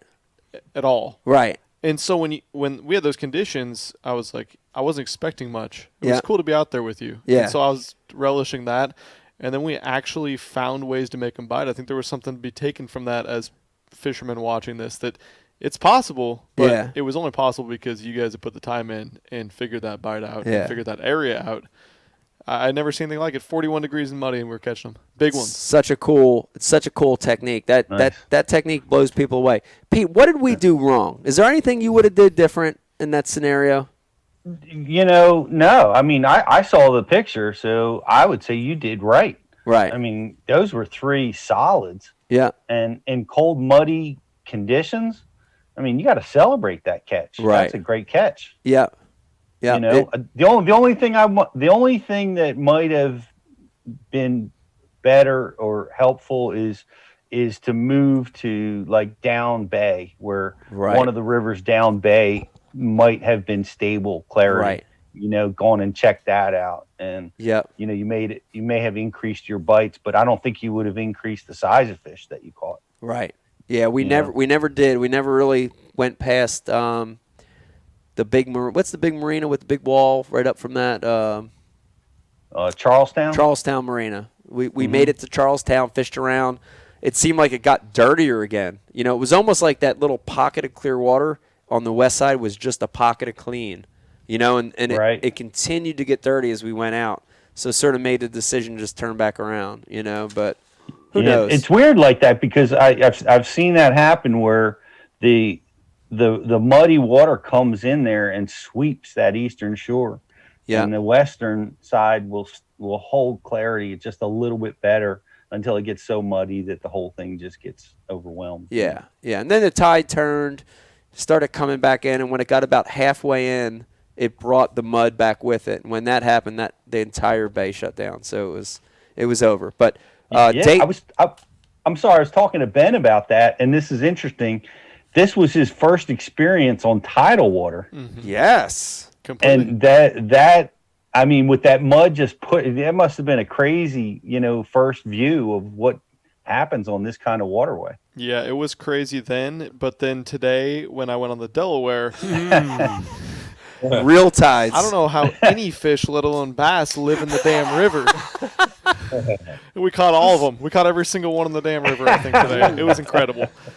We may have. Let's go out of order because I will jump to that, Pete. We did fish the Delaware today, and it was cool because it feels good. It feels good for me when I take people to the Delaware because it gets such a fucking bad rap. I hate that it gets a bad rap. Yeah, it does. Rightfully so. Rightfully so. Oh, sorry. Yeah, Earned it. But there's something to love about the river. Riz, describe it for me, because you're one of the guys that you like it, and people hate it. Tell me, why do you like it? I like it because it's constantly changing, right? Yeah.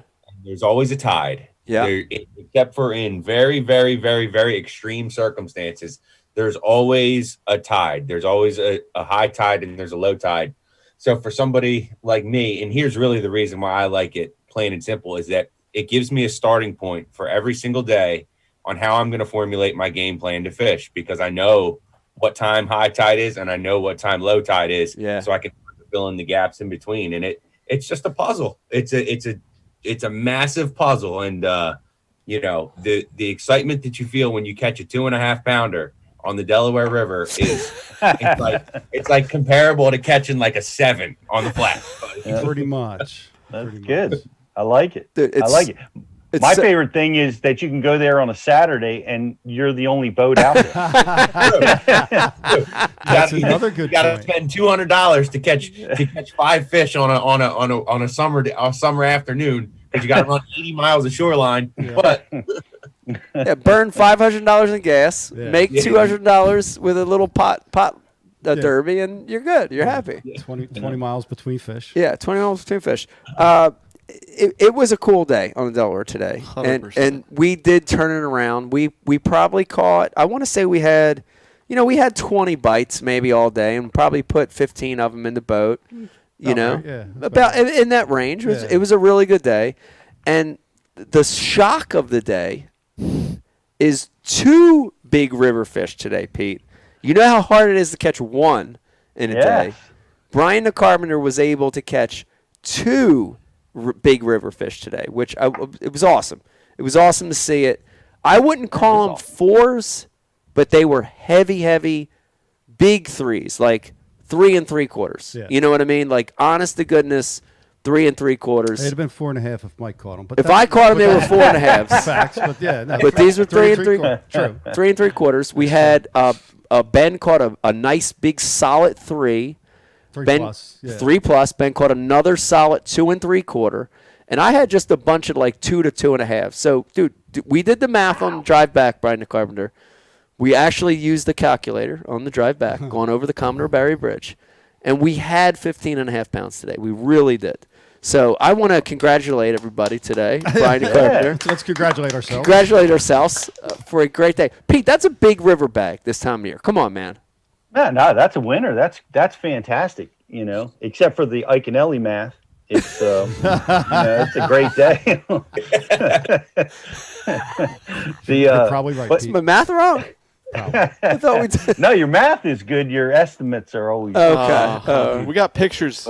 Pictures, Pete. Yeah, them pictures. That's like a 20-pound bag. Yeah. I saw BTC's the first one he caught. That's pretty awesome. That BTC was getting them on the back deck back there. Yeah, wait till you hear what he caught him on. Yeah, it was ridiculous. Oh, we're talking about it. Yeah, buzzbait. Buzzbait. Everything on buzzbait. Yeah. No, it was. I'll. Oh no, go ahead. It doesn't matter. You can't buy them. Yeah. So the interesting thing is that I would call it the star, man, the star of the day. Like we caught him on the normal stuff. We caught him on jig. We caught him on drop shot. We caught him on Ned. The normal gamut. But the star of the day was a little crawl. And I was busting dude, I was busting your balls and saying a 1-inch crawl. It wasn't necessarily 1 inch. It's half-inch. But it fished a lot like, like a 2 to 2.5 inch crawl. Yeah. Like it fishes like that. And it's just unbelievable, dude. When it's in the water, no action. Stupid. Zero action. Zero. Narrow. Tiny. Doesn't float. Does nothing in the water. It was the star today. It's a Ned rig. It's a Ned rig, and, but more finesse, even more finesse than a Ned rig. More than a Ned rig? I think so, man. I would say so. So it's a 3-inch Mullex Calio crawl, which I don't think they sell in the States anymore. But that's it, dude. It's just a straight crawl with claws, little jazz hands up there, no action. Just it's like the old Jean LaRue salt crawl, but a quarter of the size. A lot like a Jean LaRue salt crawl. Yeah. Or a Guido bug. Or Guido bug. Like the little baby Guido bug. Not like a Guido bug. Right. And that's a 3-inch crawl. And are you drop shotting that? No. Don't worry about it. Yeah. Jig head. On a jig head. On a jig head, yeah. But basically like a Ned rig. Real lightweight. 3/32. Yeah. Straight hook. Yeah. Very cold water, Pete. 6-pound test in the river today. Of the places we went, we saw from 44, 45 as the highest, but the place where we caught a lot of them and had our very best success, 41 to 42 degrees. Right. That's crazy. And water. And dirty for the river. Not like it was on the flats, not muddy. Wasn't clean. But very dirty, Challenging conditions. Yeah. The cold water movement of fish, and Brian and I were talking about this just last week. I think it never ceases to amaze me. We always thought that they would just stay put. They get into wintering areas, and that's where they stay. But even in that 40 and 30 degree water, it doesn't matter if that bait moves. Those fish will get in the current, and they will travel 10, 20 miles. 30-degree water, and they will follow that bait wherever it goes. Yeah, it's fascinating. It's crazy. Yep, it's crazy. They like to move in the Delaware. And then, of course, Ben, we had a couple other days between those bookend days, and you got to experience a great day of fishing on Merrill. Not a lot of bites, but the right bites. You guys had snow up there on Merrill. We had a blizzard. You had a blizzard. I saw the pictures. You had 3-4 inches of snow on the deck. Yeah. Brian just got the boat detailed, and now it's fucking wrecked again. Perfect timing. That didn't ruin it. It was the after party. It was the after party that ruined it. All that stuff. But that was a cool experience. You got to see a more of a deeper North Jersey lake. We went from the Chesapeake with this much visibility and then to Merrill with 8 feet visibility. Right. 200 feet deep. Right. 200 feet deep, trout. I checked the weather in the morning and sent him a picture. It says snow. He's like, he's on his way over. He's like, oh, I didn't see that. Not me neither, but here we go. It's awesome. And then we had another day there snuck in where we went to Spruce Run. Challenging, difficult conditions. Yep. I would say the highlight of the day, and Pete, I want you to really hear this because I haven't talked about it a lot yet. A couple posts on social media. Lowrance launched their new active target technology, and it's this amazing technology that a lot like the Garmin. If you're watching or listening and you've heard about this Garmin technology, the Panoptics, a lot in that same vein. Dude, you were showing me things up there on Spruce that I couldn't believe, and we were watching these fish. The best way I can describe it, fish were worming on the bottom. So you'd watch the bottom and you could see this fish, but they were so low it looked like a worm kind of moving along the bottom.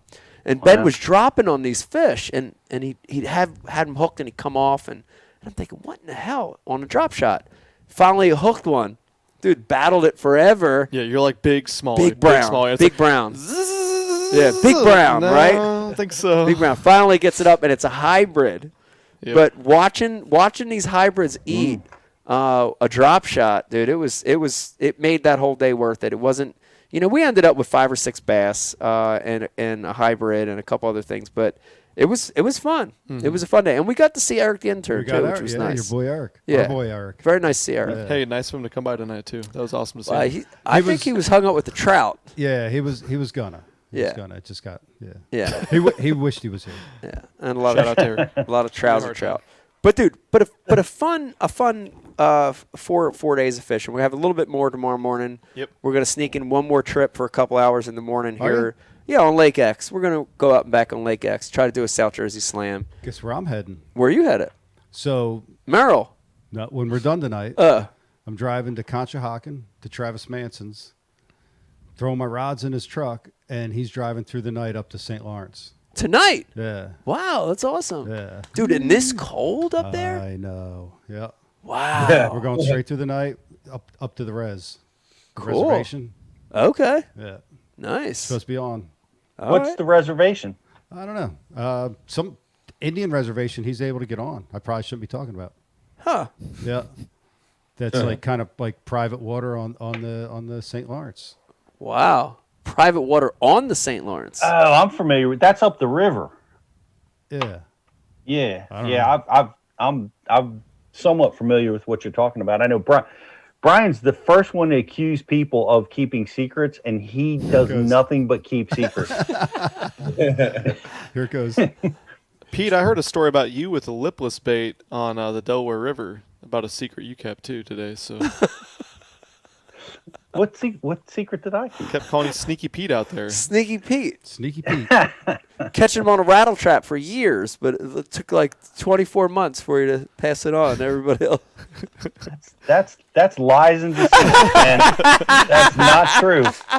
It's the pot calling the kettle black. Is what's going on right now. That's about right. I love it. Yeah, so we're this is going to be, we're going to switch gears a little here. We're going to actually fun part of this show is I don't even always know who some of these guests are popping on. And Brian, the nice thing about Brian the Carpenter is he's got a great network of people out there. So I don't know who's coming on, but we've got a couple surprise guests. Brian just said, look, we got a couple slots coming in, so I don't know. Brian, what do you think? I see one of them. Okay. All right, we've got a surprise guest coming on here. And the other guy, he took a walk. He's probably taking a leak. Oh, he's taking a leak? Okay, so we have 2 surprise guests coming on. One's taking a leak. Yeah. So, I don't know. Keep talking in circles for another minute? Okay. Or screw it. Just bring him in and let Peter Pissy Pants to come in when he's ready. Okay. Old Peter Pissy Pants. Oh, no. Hey, go. Take it away. He knows who that voice is. Drinking a beer. I like that. Cheers. I had to. They told me I was coming on Ike Live. I said, man, I got to have a beer or two. Cheers. Cheers. Cheers. We got this is Father Zach. We call him Father Cheers Zach from Texas. because this is Zach officiated my wedding. Yes. Me and Becky's wedding. So he's Father Zach. Oh, and Captain Ron. Father Zach, Captain Ron. Welcome to Ike Live, y'all. Appreciate you having us. Thank you very much for the opportunity. This is awesome. All right, guys, first things first. This is Ike Live. We already said it. One of the rules of the show is you got to be honest, okay? So I need a good Ben story from both of you guys. Just give me, I know there's a million of them. Give me a good one. I want to hear one from each of you. Oh, shit. Go ahead, Zach. I got quite a few, Mike. I'd say if I had to pick the absolute best one, and it kind of involves Ben hazing me a little bit, it'd probably be Ben's bachelor party down at Lake Mazingo in Missouri. So I like the name of the. Hold on. First of all, I like the name of the lake. Yeah. Mazingo. Wow. That's the best lake in Missouri.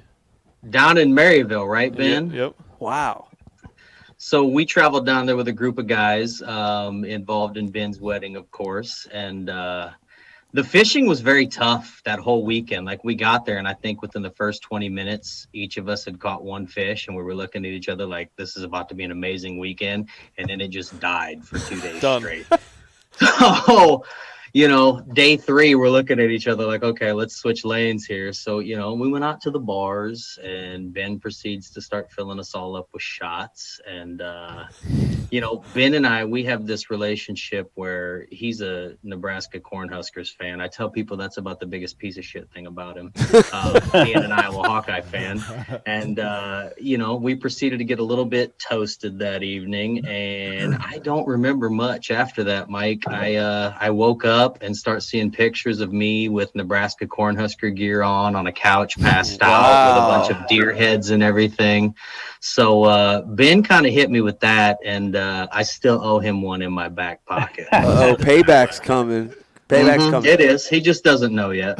The interesting thing is Ben and Cole just had one of those nights with Brian the Carpenter 2 nights ago. So I don't know what the hell's going on there. Yeah, it's weird. Hey, we got to get it in. A lot of greasy Italian food spilled on the front deck of the Ike Live mini boat. But hey, shout out to Jesse McGee. He detailed your boat. Yeah, dude, he's good. So many oil stains in that decking. The foam decking on the boat. From the peppers, we had them peppers. You know what I mean? The oil rings and fish blood and all that. It was beautiful when we went out the other day. Wow, he's the best. Then we went and partied on it again the other night. So. What are you gonna do? We got work for Jesse. What are you gonna do? All right, story number 2. Give us a good one. We want to hear a good story from Ben here. What do we got? Man, I'm sitting here thinking. So my situation is a little different than Zach's. I haven't known Ben quite as long, but let me tell you this. Here's what I love about Ben. I've been watching the whole show, and I watch most of your shows, and I'm right there with you guys on these Goob Tubers. These guys are out there teaching people how to fish, and I'm talking about they don't know which rod to put in their hand. It's embarrassing at times. I'm a guy down at Lake Fork, and I get to see some of these guys come down. So being able to fish with Ben last year was extremely refreshing. Watching a dude that and Mike, you fished with him this week, so you can see what kind of angler, what caliber of angler he is. But it's refreshing to see somebody like Ben in the YouTube game, somebody that's legitimate. The guy can kind of hold his own. One thing I'll say, and this isn't really a funny story, but this past winter, Ben and Coleslaw came down and fished Lake X, Choke Canyon Lake down there in South Texas. And one thing I noticed about Ben, and I think this kind of goes in line with what he was talking about earlier, is the dude is a freaking workhorse, man. Yeah. Like he's the first guy at the boat ramp, and he's the last dude to leave. And it's kind of not what you really expect when you're thinking about YouTube guys. When you're thinking about these guys that are just social media guys, they're not tournament anglers. They're not you don't know that they have a background in tournament fishing, but you see these guys like that come out there and they bust their freaking ass, dude. And I'm just blown. And then Coleslaw is the shit. Coleslaw needs his own damn seat over there. He's the real star. Shout out to Coleslaw. Cole's the real star. Dude, Cole, that's a bad son bitch right there. But yeah, man, I'm happy to see Ben on this damn show. This is badass to have. That's 2 of my favorite dudes right there. I like both of you guys. I love both of you guys. Ben's coming down. Hopefully, he's coming down to fish with me again here in a month and a half or so. Hopefully, we'll be there. Yeah, you're going to be there. And we're going to drink a lot, dude. Yes. So, Mike, one thing, we may have to do a follow-up episode if I can, because Ronnie's talking about our annual pro staff retreat that we're about to have for 6 cents at Choke Canyon and Lake X with Ben. And, I got to give a shout out to our owner and CEO, Casey Sobzak. Without him, none of this would be possible. Him and Ben got linked up a long time ago. Ben introduced me to Casey, and the rest is history. I'm down here with this opportunity. But, Ben basically told Casey and I he's going to beat the shit out of us on Lake X. And, Casey's rebuttal was, well, you might outfish me, but you won't outdrink me. So I got, 2 challenges I got to beat them both on. So I'm looking forward to the challenge. That's awesome. Yeah, well, I can promise you, I'll be butt naked running around the damn yard, sipping on whatever the hell's left over at about 3 a.m. And I will be the first son bitch in the boat the next morning. It won't be Ben this next time. That's awesome. That's what's up, man. That's I like awesome. It. I like it. It is true, and I mentioned it earlier, but it is nice. Like normally, I love those dark to dark days. It's the best thing. Yeah, it's great, and we've put them in this whole week. We've worked hard. We've had struggles, and today was the payoff. It was all worth it. So it was fun. I appreciate you putting in those dark to dark days with me. It was nice. Yeah. We got off the water early during that snowstorm because it was snowing. The wind chill was like in the single digits. Yeah. I feel like it was nice. The boat was taking on water. Boat was taking on water. Boat was sinking. Boat was sinking. And it was 10 degrees and snowing. But the real reason was we wanted to get the time in on the back end and celebrate what had just happened. Right. Y'all caught 4, 5, 6, 7. What were they? 8-pounders? What the hell were they? They looked big. I don't know what they really were. They felt like they were. Yeah. Okay. Damn it. They were giants. In some conditions. Yes. They were giants. They were giants. Merrill's tough, man. You know it. Can Hey, be Mike, tough. I want to tell you something, dude. So you're going to laugh at this shit. So you remember, I can't remember, I think it was the Classic or something, but you bought this real badass belt buckle. And it was a digital belt buckle. Do you remember? Bro, hey, my wife bought it for me right afterwards. And look here.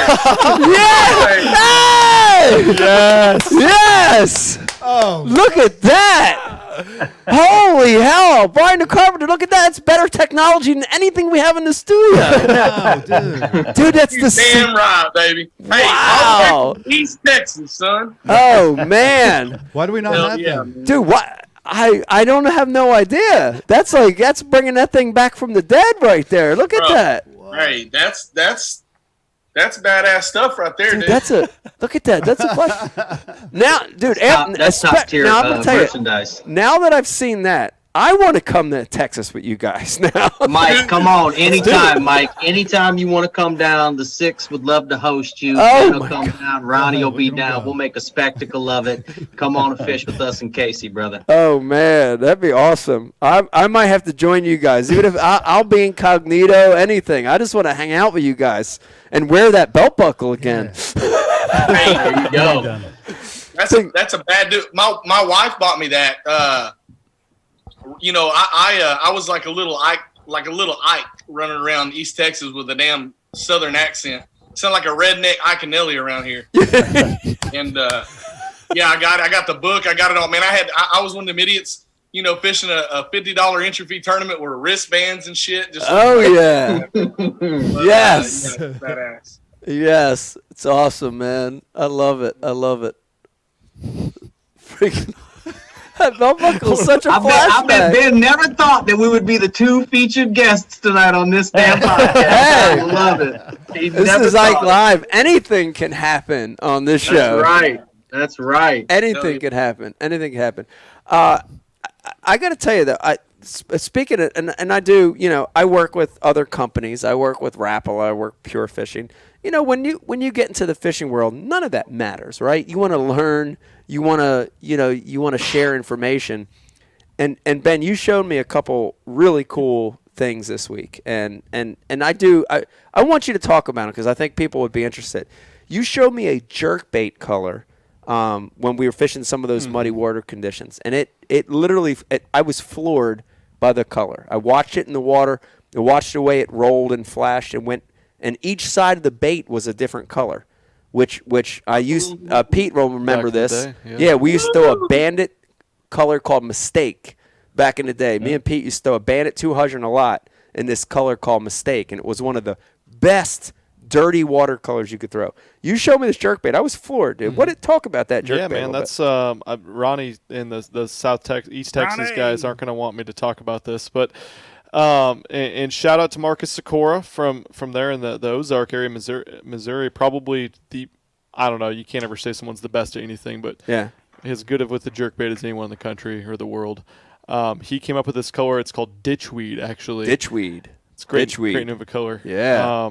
But half of it is red, like vertically on the bait. Half of it's red on the left. Yep. And on the right, it's like a chartreuse, and it's got like some orange and red scale markings. And the red side has like some gold scales. So it's two super bright, contrasting colors. And it works in two scenarios. One is with a lot of the stuff we were faced with where the water's super, super stained. Obviously, that's where a bright bait would work. Yeah. But the second thing is he's talked about when the water gets so fucking cold, when it gets down, not 40-degree water, not high 30s, like when it gets like mid 30s, when even if it's clean water, a lot of times we've found that the fish won't even react to a supernatural color bait. Yeah. You need something that's bright, it stands out, it can trigger those fish. Yeah. And that bait gets bit down there almost the same way like a wiggle wart or a flatside or something like that would. But the super bright color down there working on a 45-degree angle rock transition, right against those rocks where they're eating crawdads too. I don't know. Yeah. But that just gets bit. Dude, that bait looked awesome. And one other one I want you to talk about, which I'm very, very excited to see this in action tomorrow. I can't wait to see it. But look at this. Here is one right here.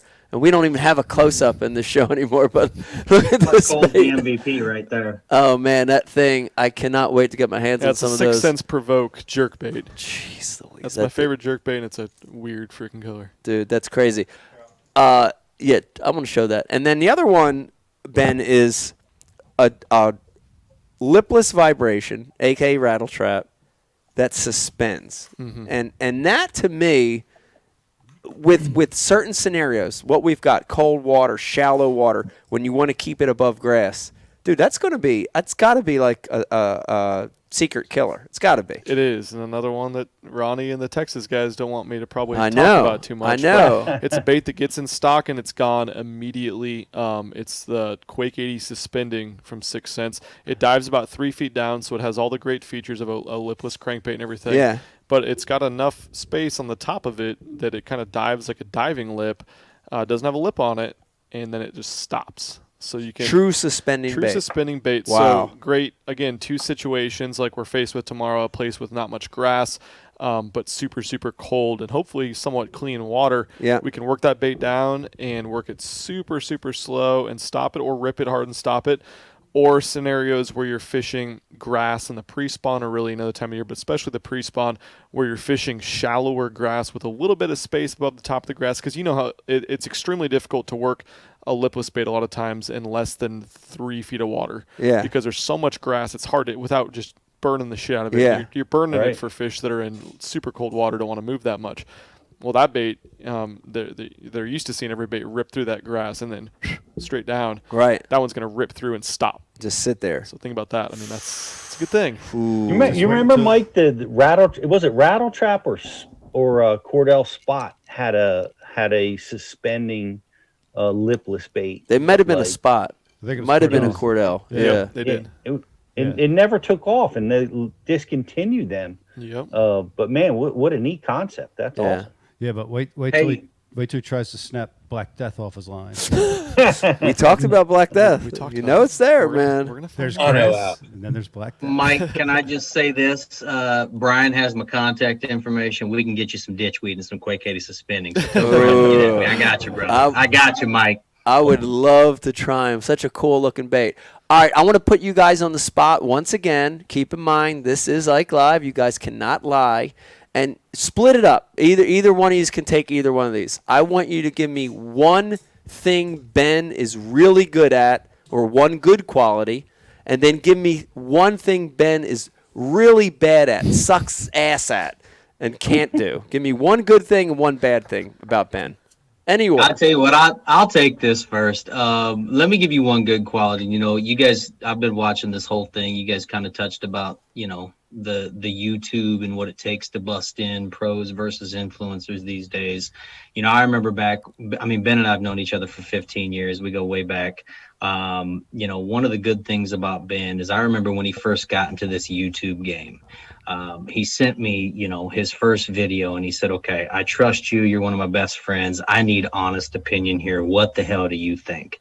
And Mike, pardon my French, I know we can cuss on this show, but I told him, just keep fucking going. I said, dude, you are entertaining as hell. Yeah. You know, I said, I can't watch a lot of these other guys just because it's not entertaining to me, but you're just authentic on the camera and people are going to gravitate towards that. And look at him now. now. I mean, the rest is history. I wouldn't be here without this man in this position I'm in, and the opportunity. And so, I mean, he's just authentic. He's a hell of an angler. I've fished with him multiple times. He's made me a better angler because I am by no means a great fisherman. I'm just your everyday average guy. And I've learned a lot of shit from Ben. And then, of course, Ronnie and the rest of my pro staff. I mean, I'm blessed in this opportunity. But that's Ben's biggest quality is he's a great fisherman. He's authentic as hell. And that's why his channel has blown up and seen the success. And, again, I can't lie. The biggest piece of shit thing about Ben, especially as a Hawkeye fan and a Miami Dolphins fan, he knows where I'm going with this. He's a Nebraska Cornhusker and a New England Patriots fan. We talk shit every Saturday and Sunday. I can't stand this sumbitch during football season. That's just the way it goes, Mike. The Patriots got crushed. The Patriots got crushed last night, so at least we have that going for us. That's right. That's right. There's a new regime in town, and it's in Southeast Florida, baby. Well, I'm probably the only Dallas Cowboys fan on this deal. I'm proud as hell of it. Oh, look at Pete. Look at Pete shaking. Yeah. Pete's got the shakes right now. Look at him. Brian, can you mute that part? We love to hate the Cowboys. We wouldn't be what we are without you guys. Hey, Pete, big fan of yours as well, man. Glad to be able to be on here with you. That's pretty badass. Man, I'm going to tell you something about Ben. So there's a couple things I want to say real quick. Number one, the first night that I met Ben, it was a 6 Cents Pro Staff retreat. I was invited kind of by default as kind of the nobody there. I'm just a fishing guide over at Lake Fork, but I got to go in there, and Milliken was kind of the big guy. He's got the big following. He's got the big social media stuff. And one thing I noticed about Ben that I think is a trait of most extremely successful people is when everybody and all the egos were just blah, blah, blah, blah, and I'm running around a million miles an hour, talking trash and being funny or trying to be funny and drinking everything in sight. Ben sat back and watched and listened a lot. And I haven't said that to Ben, but I took note of that. And I noticed that, there was Luke Duncan and Darian Craig, some of these other guys were there, and Ben really being kind of the star of the show, just kind of sat back and watched a lot. And I noticed that, and I took note of that. And then the other thing is when I fished with him, I was blown away. Dude, I fish with, 500-600 different people a year. And some are really good, and some are just, you guys were talking about some of these YouTubers not being able to fish. You should see some of these customers I get. We joke about the guy with the spinning rod doing it like this. I mean, that's a real deal right there. But get in the boat with Ben and watching his efficiency, watching his speed and his pace at which he fished at, the way he covered water. And then the other thing that I really liked and I really respected is I'm a no info guy. I pride myself on going out on the lake, and I guided a bunch of lakes, but I pride myself on trying to find the fish on my own. That's where I kind of get my little is when I kind of figure it out on my own. And Ben's that type of guy. He doesn't want waypoints. He doesn't want anything from you. He just wants you to get in the boat and be yourself and go fishing. And that's and Mike, and all you fishermen, you're going to agree, that's the most respectable thing that we as anglers can think or see in another fisherman is someone that wants to go out there and do it on their own. They're not shopping for waypoints, and they're the guy's coming from hell. I don't even know how far it is, the South Texas, but he came all the way down there and he figured it out on his own, and just an unbelievable fisherman. The shitty part of him, I haven't figured out yet. I really haven't. We haven't got to spend a ton of time together, but I will say this. He doesn't have any kind of all these guys, Jimmy Houston kisses the fish, and some of them scratch their ear or sniff their mouth or tickle their butthole or whatever they do. That's the only thing that Ben needs, man. That if he does that, he's unstoppable and he's untouchable. He's got to get a little bit of. So I gave him a good one. It didn't really take off. I hadn't seen it in any videos. I was disappointed, but hopefully this this next go around we'll figure something out. He butt chugged the bass today. Right? He what? Yes, he did. Yeah. Butthole it.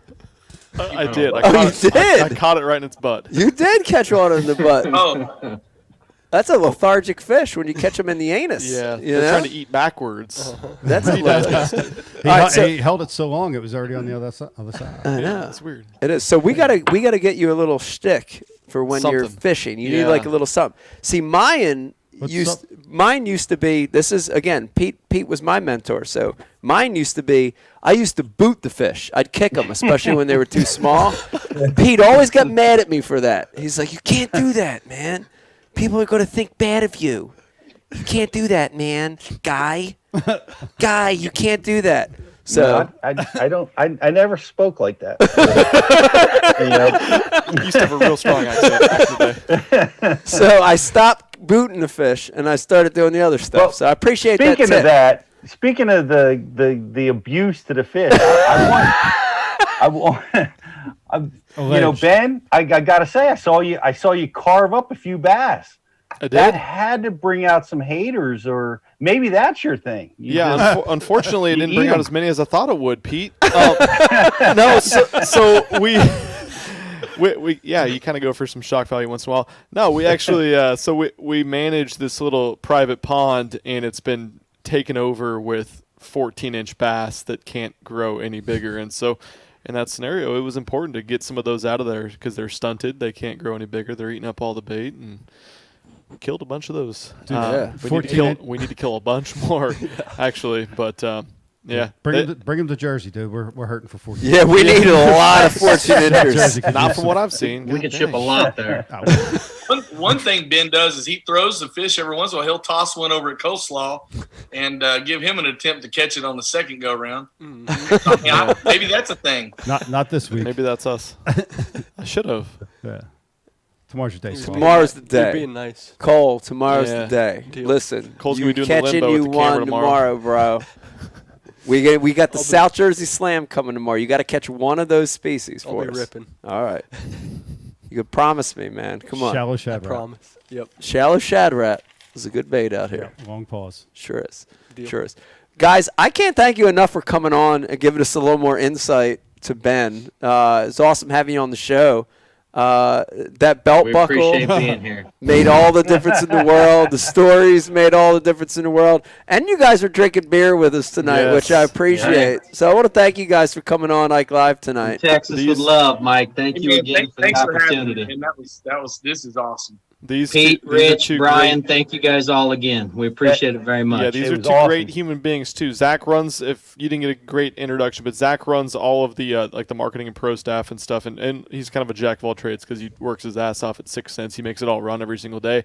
And Ronnie is one of the best guides in Texas, the best guide on Lake Fork, and he's a huge part of social media and incredibly entertaining. So go give Captain Ron a little follow because he's the man. He's got big things coming. Ronnie's coming up, and hopefully I get down there and we do some collabing soon.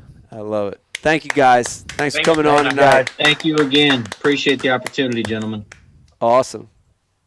I love it, man. I love the surprise guest, Bri. Yeah, that was This is good. Incredible. Surprise guests are good. Where did that come from? God dang. Dude, didn't I tell you? While you guys were on the front deck?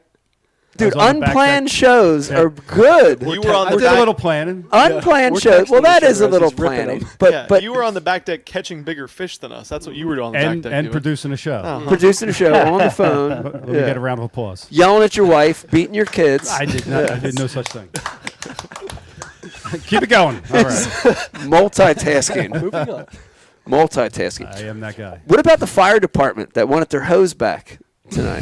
So let's take another commercial break. Come back. I got 2 more guests. All right. That's what we're going to do. Before we go, want to remind you, if you're watching over on Facebook, please like and share the feed, and you're entered in a chance to win the famous Ike Live gift bag. Also, when we get back, Rizzo, we'll catch up with a few IMs. If you've got questions or comments, please send them through. Hang in there with us. We've got one more segment. We've got Ben, we've got Cole, we've got Brian the Carpenter, Pete, and Riz. Hang in there with us. We come back, more Ike Live. Hi, today we're going chest to chest in the Dr. Squatch lather test.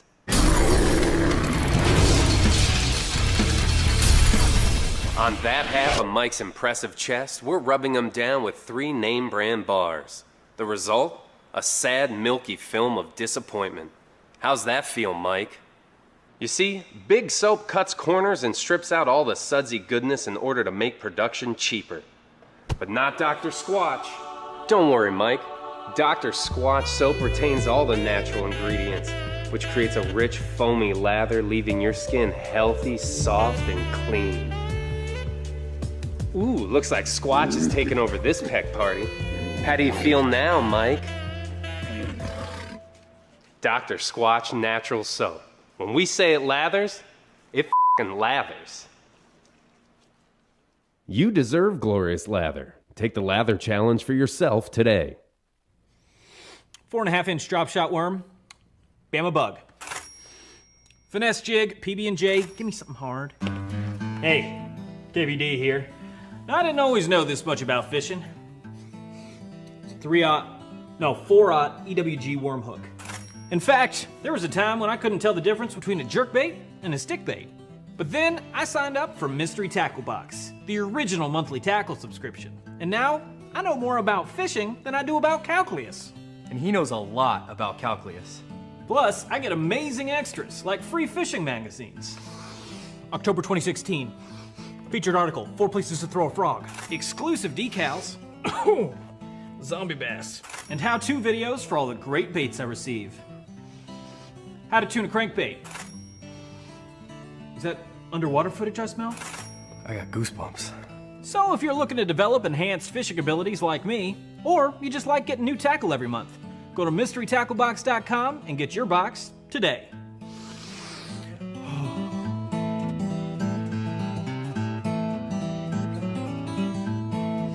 Ooh, live minnows. Is it lunchtime already? Nature's candy. Oh. Is he in my pocket? This time of year, I definitely recommend putting a little bit of this on your soft plastics too. There he is. Another one. Next cast. And that would be number 6. I'm addicted. I'll admit it. I'm straight addicted. Might be bigger. You think so? Yeah. Feels bigger. I haven't even seen this thing yet. It doesn't want to come up. Don't break me off the rocks. Oh, it's a... Oh! 27-incher. He caught it. 28. Oh my god, that's such a healthy fish. Look at this size.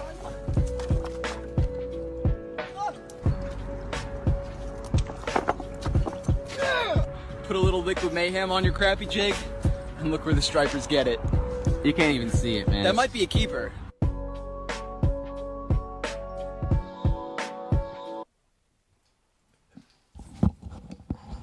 And action.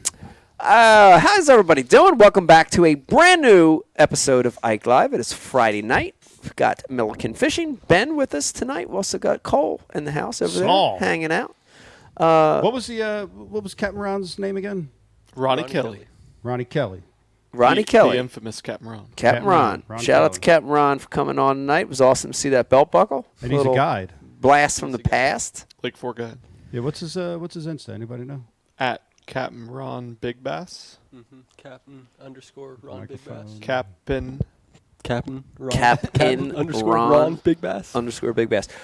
Rizzo, I want to catch up with you. I know we've been talking so much tonight. A little unusual night. We haven't caught up with you in a while. What anything good coming through the IMs? We got anything funny? Anything? Yeah, we actually got a couple of questions for Ben from people on the IM board. Yeah, what do we got? One of the biggest thing that keeps coming across the board is Ben, how do you cut through the bullshit of like all of the little things that you have to deal with, working in YouTube and, the technical difficulties that you may experience throughout shoots? Like, how do you navigate yourself through all that bullshit? That's a good question. We got Coleslaw now, which does a lot of that. He's a very mellow human being, and so he handles the issues a lot better than me. A lot of swearing mostly. You swear at your equipment, you throw it, you break. No, I don't know. I mean, that's just part of it. It's just like tournament fishing. You're a risk manager as a tournament fisherman, and you control the things you can control, and you let everything else try to slide by, but it gets at you, and you understand that your channel's not gonna end, or you're not gonna fail based on the video that you're working on right now. There's other things out there, and you try to just move past it and do your best. Let's keep going. I want to say that the interesting thing that I thought this week, I was working with you guys for 4 straight days and watching you. You don't have. It's not. I want everybody to know it's not like you guys don't have like $1 billion worth of like camera equipment. We're not like using Reds and freaking, giant cameras on freaking gimbals. Like you guys have very, basic equipment, but you're still producing amazing content, right? Cole, what are you guys using on a daily basis? Using a couple GoPros, using a Sony A7? Yeah, A7 S3 for video. Yep. A couple GoPros. It Yeah. seems like the newer GoPros like to shit out. Right. Yeah, what's up with that? Yeah, they do. Why do they just randomly turn off? They hate it. They just continually too many turn off. features, too many screens, too many features, and it just makes them worse all the time. Yeah, they don't like anything. They just shut off. Yeah. There's bigger cameras that overheat because they jam too much stuff in them. So when you try and jam all the stuff from these big cameras into a tiny GoPro, right? It's inevitable. So yeah, we use an A7 S3 and GoPros. Yeah, that's and a good drone. one. That's a good one. And a drone. Riz, what else you got? Epic Eric wants to know, Ben, what's the most meaningful YouTube video you've ever made? Ooh, that's a great question. That's a good one. I made one when I quit my job, my full-time job, and talked about. I kind of just laid my emotions out there in real life about how scared I was and why I was doing it and why you're no longer going to be seeing me make 15-minute fishing trip videos when I'm on my lunch break at work. And just explained what my feelings were, and I think people were just like, oh my God, they were grabbed by it. They were taken by it because everyone wants to quit their job and do their dream job. Yeah. So I think it really touched a lot of people, and I felt that from them, and it kind of held myself accountable too, that I got to do something now, and went well. Yeah. That's cool. That's awesome. What's the second most meaningful? I was going to say this opportunity to come to New Jersey and fish with and fish with my biggest idol Brian that I had Brian the Carpenter. Yeah. No, I was going to say one of the best fishermen, not only at the tournament ranks but in the world, and fish with my idol growing up. It was amazing. So it was nice to spend a day with Brian the Carpenter. That's where I was going with that. Yes. I know, bud. And Same. I don't know if Pete knew this. Same. Pete, did you know that Ben was at the Dallas BU years ago? Did you know that? That's awesome. 2010. Yeah, that was amazing to hear, and it's crazy that he came through the program, and now he's taken off to this level. It's just tremendous. Yeah, very cool, very cool. I said, did you see the sign that I had? No. Mike? Not the sign. I must put them away. I'll go find them. I have the original Bash University sign from 2010. Wow. One of the, Look at that. Look at that pic right there. Yeah, if Rich was in studio, we would have had these up on the board. Yeah, old school. I know. We need Rich back in studio. ASAP. Yeah. Here's a meaningless picture for you that people can't see. Look at that. Oh, my God. Oh, Stop Trooper! Stop Trooper! Lost him. Oh, my God. Come back. There he goes. I'm okay. 2010. Oh, yeah. I know that's an old one because I have a laser lure on my jersey. Just recently here. And the logo's blinking. Dude, on the It's blinking on the jersey. And then scroll. Longshank. Longshank, yeah. I think Wow. one left to here, too. You get to see Pete. Oh, no, there's another one with Zona back in the day. Wow. But there's the whole crew there. Pete, Oh, yeah. It was only 10 years ago, but Pete looks 30 years younger. Pete, Shama, Freddie Boom Boom. Wow. The whole crew, man. That's awesome. That was like the highlight of my life right there. Wow. That was incredible. Dude, you know that was Pete, you know it was early BU because in that last picture I saw there was just like this little tiny poster in the back. This is it, right? Just a little tiny poster like duct taped on the back. That's back when we weren't making any money yet. You remember that? Yeah. Man. There was a lot of those years. A lot of those years. But Ishama was there. That was pretty cool. Ish has been with us since day one. Yeah. You know? Yeah. That was cool. Frogging and punching with Ish seminar. Yep. Amazing. Yeah, he kind of knows how to do those pretty good. Yeah. Oh, that was 2010? Yeah. And he hasn't grown since then. He's still frogging and punching. He's still frogging and punching. Hey. Hasn't aged a day. Stick to what you do, bro. He hasn't picked up the spinning rod since. Nope. All right. That's Nope. cool. Doesn't No, know Ish spinning can rod. drop shot. Ish can drop shot. No, Come he on can't. Oh my god. No, he can't. No. I do real quick want to remind everybody, it is the holidays. Head on over to IkeLive.com. Take a look at the sponsors there. I got some great products that will fill your holiday gift list. Use the promo code IkeLive on all the stuff. You're going to get a discount. Order by the 18th to get that stuff in stock. Brian, what else you got coming for us? And then you got a couple surprises. I know we have Dave. I'm waiting for Dave to jump on. Dave Brodzik, a.k.a. Fat Ed, a.k.a. Wharf, a.k.a. Stormtrooper, is going to be calling. And we want to catch up with Dave. Yeah. Dude, I miss having Dave here. It's been a couple shows now since Dave. It's the holidays. He's busy. Got a lot of stuff going on. He's working, doing this, that, and another thing. So that and the third. I get it. I totally get it. But we miss Dave. But Dave, I think, will be here for our Christmas special, December 18th, if I call click. No. No. How about the 19th? The 19th. Okay. If you can push it to Saturday. We got Dave. There you have it. Seriously. Okay. We Yeah. can push it 19th. Yeah. He December can't do- 19th. He can't do Friday. He can do Saturday. Okay. Fridays are bad. Okay. We'll move to Saturday then. That's okay. We'll move to He's Saturday. not answering right now, so. Okay. And, everybody will be, hopefully, Riz will be back in the studio, and we'll have a little more normality for the next show, so it'll be good. Corona's defeated. Everybody's, Yeah. It's 2021. Pizzas, everybody's back to normal. Right. It's gonna be magical. I will say that I only expect hope, that the tournament trails will be better adjusted to deal with the landscape. Yeah. In 21. You think so?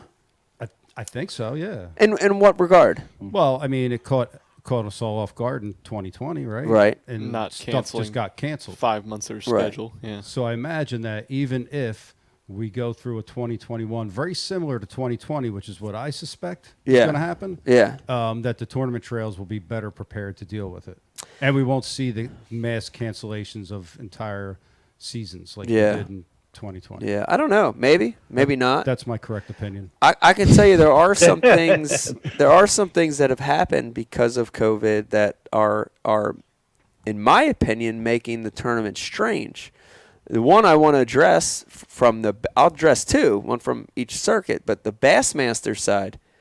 How strange is it, Pete? I want to get you to comment on this. How strange is it that a majority of the competitors in an elite event have no marshal? They have no co-angler.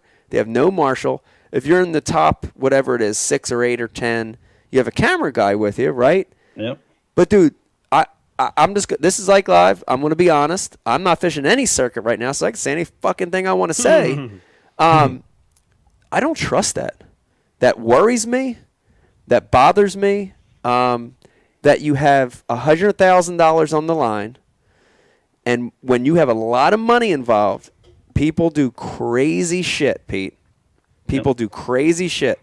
It very much bothers me that you'll have 90 elite guys going out with no check and balance in the back of the boat. Yep. That bothers me, bro. I can tell you this. I'd have my wife way up a creek with a cooler full of 5-pounders. Shelly's up the creek. And it's a good cooler, too. It's not an igloo. It's actually a Yeti. You know? No, I mean it's a valid concern. No, do you see what I'm saying, Pete? Does it bother you at all, or no? You know, no. I mean, it bothers me as a competitor, and it bothers me as a fan. Both. You know, I know that can exist, but I know when I made it to that level, man, I was so respectful of those rules and laws and appreciative of being there that scares me. Man, I couldn't break them. I still, I mean. And you see guys doing it, like who called himself in to report a violation? Was it Palaniuk? Yeah, Polnick always does. He just calls it, even when he's not, even when he doesn't do anything, he's just calling himself in. He's like, I was thinking about breaking a rule. I did something like in my dreams. I would report myself. Father, I have sinned. But no, Pete, you got to hear what I'm saying. Like in MLF last year, I won't name any names here, but in Major League Fishing last year, dudes were cheating with a guy with a camera guy in their boat. Mm-hmm. They were snagging fish up in the face on the beds, right? Yeah. Well, I mean, you're going to tell me that, like I'm just saying. Well, right? Here's the thing: it's random, right? Like who does and who doesn't, or I don't know how they're working it. Are there no marshals? Are there nobody in the boat? Well, there wasn't in the post-COVID. There wasn't in the Bassmaster Elites. I would watch the launches in the morning. They'd all go out with nobody in the boat, except the guys that they picked to cover or the guys that were doing well in the event. That scares me, Did they dude. have camera running? No camera running, unless it was running on their own accord. Yeah, that's the answer, right? BTC is like you hook a GoPro up and you stream it. And stream it live, right? Yeah, you can't move it. Good luck. Put it into the. Good luck with the Well, GoPro. I know. Yeah, There's problems Ben with would that already too. know how to offset that situation. All his GoPro work. It'd be easy to hide, right? Yeah. But it scares me. Yeah. It scares me. It worries me. But I mean, I guess we're all dealing with it in the best way we can.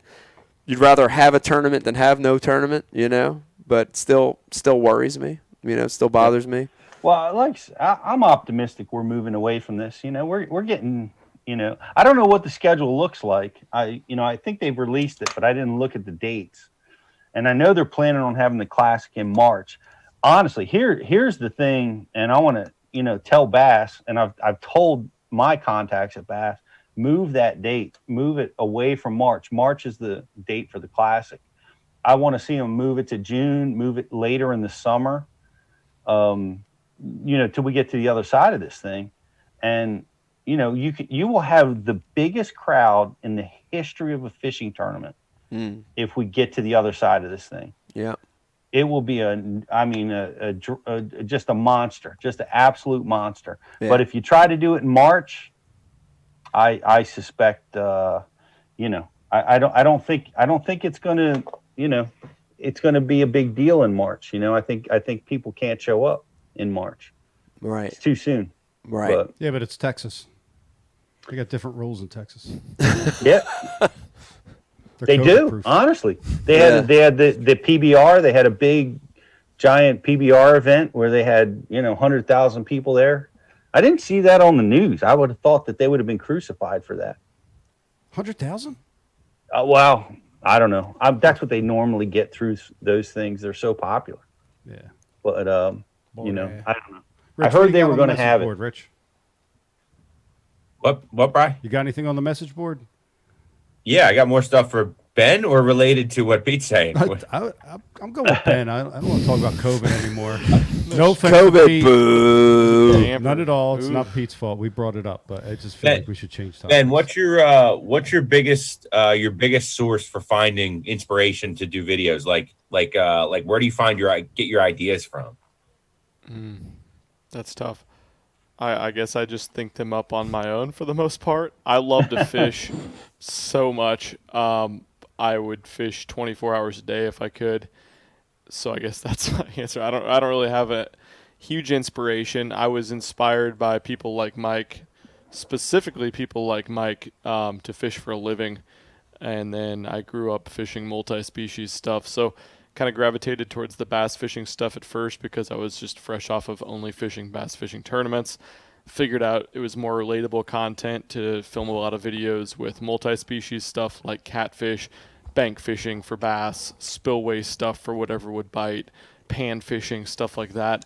And I kind of got back to my roots and realized that stuff's pretty cool too. A lot of times there's not a lot of skill involved in some of it, but at the same time it's cool to teach people basic techniques because you're probably more easily going to impact someone that's never even held a rod before than someone that's an excellent angler and wants an extra tip. So I'm constantly studying YouTube and the type of content that people are enjoying and wanting to watch. I'm constantly looking at comments and seeing what they're looking for and what they're really relating to, and that's how I get my inspiration. Let me. I saw your video, Ben, about that, where you were saying the YouTube algorithm was giving you trouble because you were, talking about multi-species. Mm-hmm. What was your conclusion? What did you decide you were going to do? Were you, you were asking for some input. What did you decide? Yeah, totally. I guess I'm kind of still up trying to decide. Basically, what I was kind of figuring out is YouTube's algorithm is really favoring people that do the same exact content, put the same exact types of thumbnails, the same type of length of videos in all their content. And so the people that only do spillway fishing, or the people that only do kayak fishing or whatever, their content would do much, much better because the people are coming back every single video. Their videos would get recommended, and so people would get videos recommended to them. And so a lot of the YouTube algorithm is based on click-through rate, which is basically when you're shown a thumbnail and a title of a video, do you click on it or do you not click on it? Well, if you love bass fishing and bass fishing tournaments, if you see a microfishing a spillway video, you're probably not going to click on that video. And so those videos weren't doing that well, and that was telling YouTube not to promote my channel or do much on my channel. And so I was trying to decide if I should create a separate channel or just some type of separate platform or entity to cover some of the stuff besides bass fishing, because that was really detracting from my channel as a whole. I guess I haven't really made my mind up on what I want to do on that yet. Luckily, I've spread my content across other platforms like Facebook, where I can do a lot of the same stuff, and people kind of gravitate towards different types of videos, and Facebook's algorithm's a little bit different. But I got a lot of great feedback from people that said that the reason they liked my channel was I don't do the same thing every time. I might wake up and want to go trout fish a stream. The next night, I'll be fishing a night tournament. Yeah. The day after that, I'll be stocking I'm all a for pond. that. I love that. And that's that cool. shit. That's what I want to do. That's why I quit my day job where I did the same thing at a desk every single day. I couldn't take it. I want to do something different, and now I just do what I want to do. I like that. I do want to throw myself a little shout out and pat on the back. I did steelhead, tog, and largemouth back to back to back. Come on. Let's go. That's amazing. Nice. Let's go. Thank you. The steelhead shots. And I ate them tog. We all ate them tog. Tog. Bones and all. I did a shitty job filleting them. Bones and all. We ate them motherfuckers. They were good. Everyone liked Shout them, out but to still. Tin Cup. We're drinking the rye tonight. Drinking the rye, Tin Cup whiskey. You got to have it. Smooth. Goes down smooth. It's good. Also, shout out to Founders. Man, dude, that Moon Rambler, Brian the Carpenter, come on, man. I like it. Oof. I like it. You were saying the milk sugar is key to that one. Smooth. Man, it's good. Smooth. You like it? Absolutely. Wait, there it is. Love it. Cole says yes. Yes. Cole says yes. Brian the Carpenter, let's go around the room here because we still don't have our mystery guest yet, right? We're still waiting for Dum Dum. Yeah. Still waiting. Okay, so let's go around the room. Start with you and go to Cole, and I want to just go around, and then we can get Pete and Rizzo too. One thing you want for Christmas. What do you want for the holidays, Brian? What's a wish item for you? Oh, dude, come back to me. Okay. I haven't even thought about Christmas yet. Cole, give me a Christmas gift you're looking for. Christmas gift. Holiday gift. Politically for correct. Everyone in the world for COVID to just get a little There it bit goes! There it is. There it goes. Show's over. Just a little bit of normalcy in everyone's world. Normalcy under the tree. Yeah. Ben? Well, that's... You're a dickhead, Cole. How do I follow that? You can't. I know. How does Whatever anybody you follow, it's that? going to be selfish. Yeah. I've already kind of... Give me a I want selfish here. Well, this is also not too selfish. I already got granted my Christmas wish. I get to go on a family vacation to Jamaica. Oh! Yes. Jamaica, man. Yeah. And weed's legal there, which is great. I don't know anything about that. Okay. Is it? Yeah, of course it is. I don't know about Jamaica, that. man. Yeah, You don't know about weed's that? legal in Jamaica. Dude, it's legal in New Bob Jersey. Marley. Has it? Yeah. Sure. Why'd I got to get in that cab that time? I Dude, take you that can get it ride. you can get it right that there. sketchy anywhere. ride across town. You got played. I need some warm What's yours, weather Michael? after this week. No, I'll go last. Pete and Riz, what do you got? Pete, start. Christmas wish Man, list. I feel so small after Slaw's thing, But you know, I honestly want a pair of bibs. You know, bibs. Yeah, I want a pair of Strike Master bibs, the thermal. Oh, they're good. Like super cold weather. Oh, they are good. I just want a solid pair of bibs I can fish through the winter. There you go. Bibs. The hell with Some mankind. floaters, maybe. Yeah. Screw mankind, let me get bibs. Yeah, let me tell you this. If Dan Quinn is watching right now from Rapala, did you hook Pete up for Christmas? Will you, Dan? Yeah. Hook him up. Rizzo, what do you got? I want some Heshy socks. Yeah. Yeah. Christmas is like the only time that like I ever buy or get socks and underwear. So I need some freshies. These Heshy socks, they're the deal. They're comfortable as hell. So some Heshy socks. That's what I want in my stocking. And Heshy socks. Time to get back out and fish. That's what I want to do. I like it. I still got Mike, what's your deal? I want the original color selector back. It's the one thing, dude. I've kept everything in my entire life, fishing wise, and somehow you don't have that. Somehow the color selector got away from me. No way. Of all the fucking things, Don has it. Don does not have it. I've hounded my mom and Don about it. They don't have it. They're gonna break it out for your 50th. I want the original color selector back. Yeah. Dude, what a cool video. Think about that, dude. Original? Dude, go out with the original color selector. Was there different versions of it? I don't know. I mean, I like the one I had. The one I had was the regular. There was the combo selector. Yeah. Which did pH. The But pH. I had The just pH. just the regular run-of-the-mill color selector I had as a kid. And I would love to have that back. I got it with the case. Yeah, I It remember. had like a neoprene, Damn right you did. like whatever case for it, you know? Yeah. Man, that was awesome. Yeah. Damn, I'd love to have that thing back. That's what I would like It to have. exists. It's out there. Come on, Becky, get after that. eBay, right? I would like for all Yeah. your guys' dreams to come true. That's my Christmas wish. Wow. World peace and no COVID, socks, bibs. The Wawa Hoagie Whatever lady you has guys a want it. selection sitting in the garage. Color checker. Color selector. Color tracker. What was yours? Color selector. Weed. Jamaica. No car rides in Jamaica. No cab rides across town. I want to party with Brian the Ghost Carpenter. They did the other night. Brian's a ghost. We had a good time. I don't want to party with Brian the Carpenter. I want to party with Brian's If ghost. she goes on vacation, you got to get a babysitter and come hang out with your friends again. That's when that'll happen. I want to order Marino pizza from your roof. Runnymede. From your mom's roof in Runnymede. We can make that happen. Where the hell is Brodzik at? Oh, he left. 5 minutes. That was 11 minutes ago. Oh, there he is.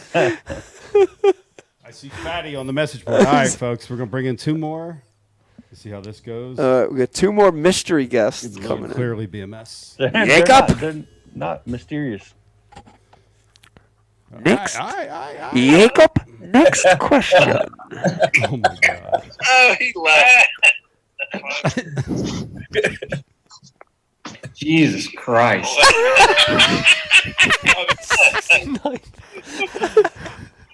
What's up?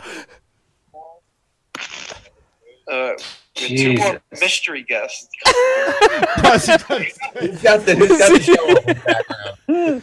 69 cents. This is a mystery guest. Who's the guy on the left with the glasses? Yeah, this is going well. Dave, you got your audio on, Dave? I don't know, dude. I ain't trying to talk yet. You hear me? Yeah, bud, you're on. Welcome to Ike Live. And we got Dave Brodzik, a.k.a. Stormtrooper Wharf, and our boy Drunk Woods in Kentucky. Yes. And we ran into Drunk Woods' work the other night. Thank you, Drunk Wood. Drunk Wood. That's John King. Okay, somebody go. Jesus. I'm not, dude. I ain't trying to talk yet. You hear me? All right, whoever's got that shit on, turn it off. No, it's the dude with the fat food cake has the thing on. John, turn your damn radio off. Oh, dude, come on, man.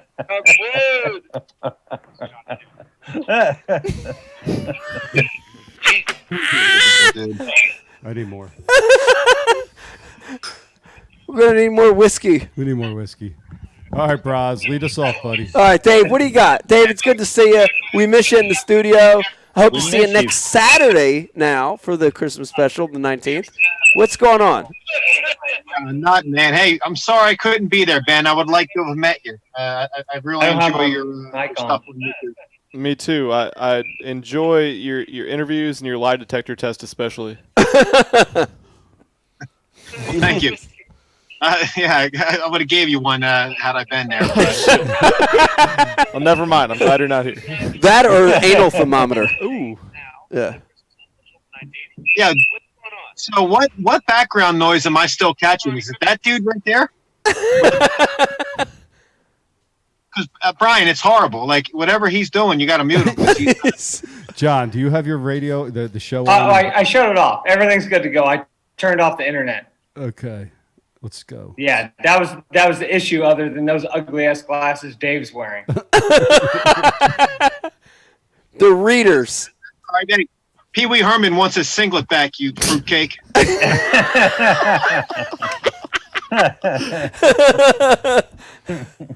Hey, just so you know, I don't know if you can read this, but I made a naughty list, and your pants are on it.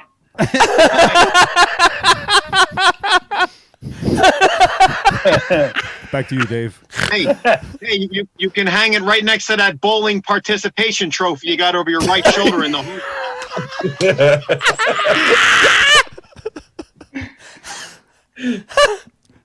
So I got my 69th cents hat because everyone's wearing a 6 cents hat. Let me call out your buddy Captain Ron. For one thing, there's only one Captain Ron, and that's goddamn Kurt Russell, and no one should ever argue that. As a Kentuckian, you don't drink Coke after your bourbon, that little fucking pussy.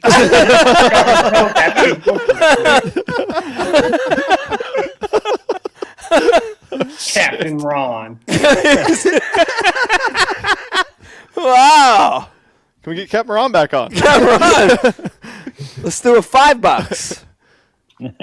So can we talk about my naughty list? I got a naughty list. I want to hear about it. What do you got? What's on it?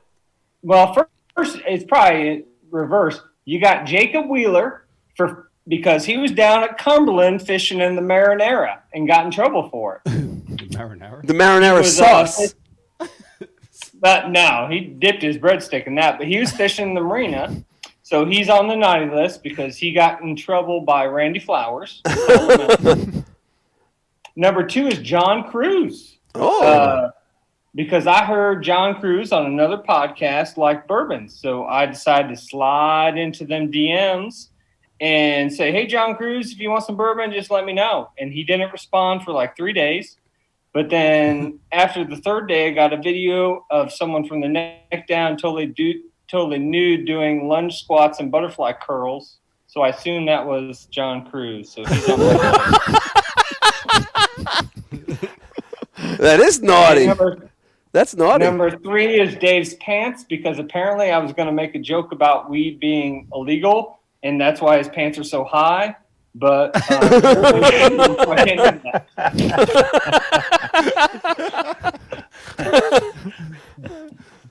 I didn't know I was getting brought on. No. Oh, wait, there you Go ahead, Dave. You froze for a second. You muted yourself, Dave. Hold on, man, because work's trying to call me. I got this low rent ball buster trying to. Hang on.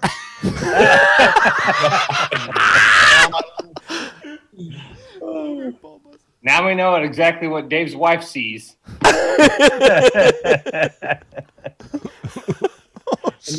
I still muted? Can I? No, go ahead. Swing away. Go ahead, Dave. We got you.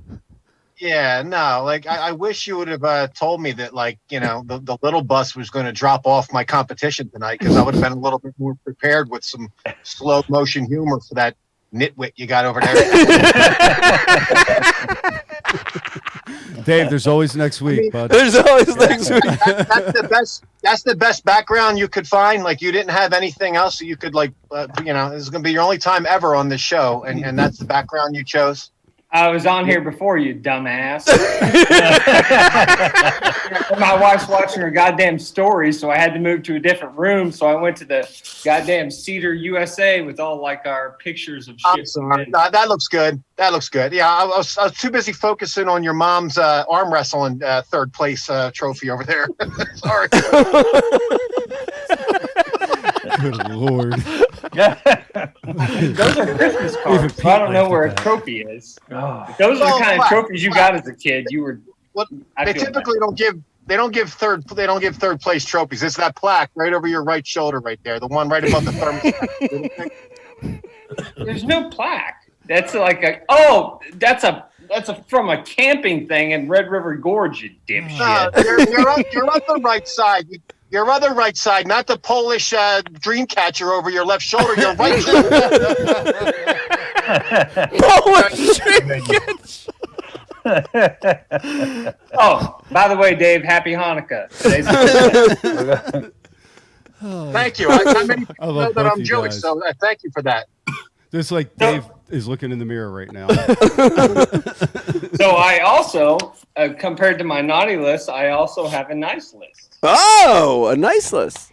So first on my nice list is Matt Robertson. Yes. Who's from Kentucky, is going to be the first and only angler ever sponsored by Pornhub to walk across the stage. Yes. On him, babe. On him. Second is GDP. I was on Facebook this morning, and he was actually recommended as my Facebook friend. And so I clicked on his photo, then clicked on many mutual photos of his wife, and he's now on the nice list. GDP. Same here.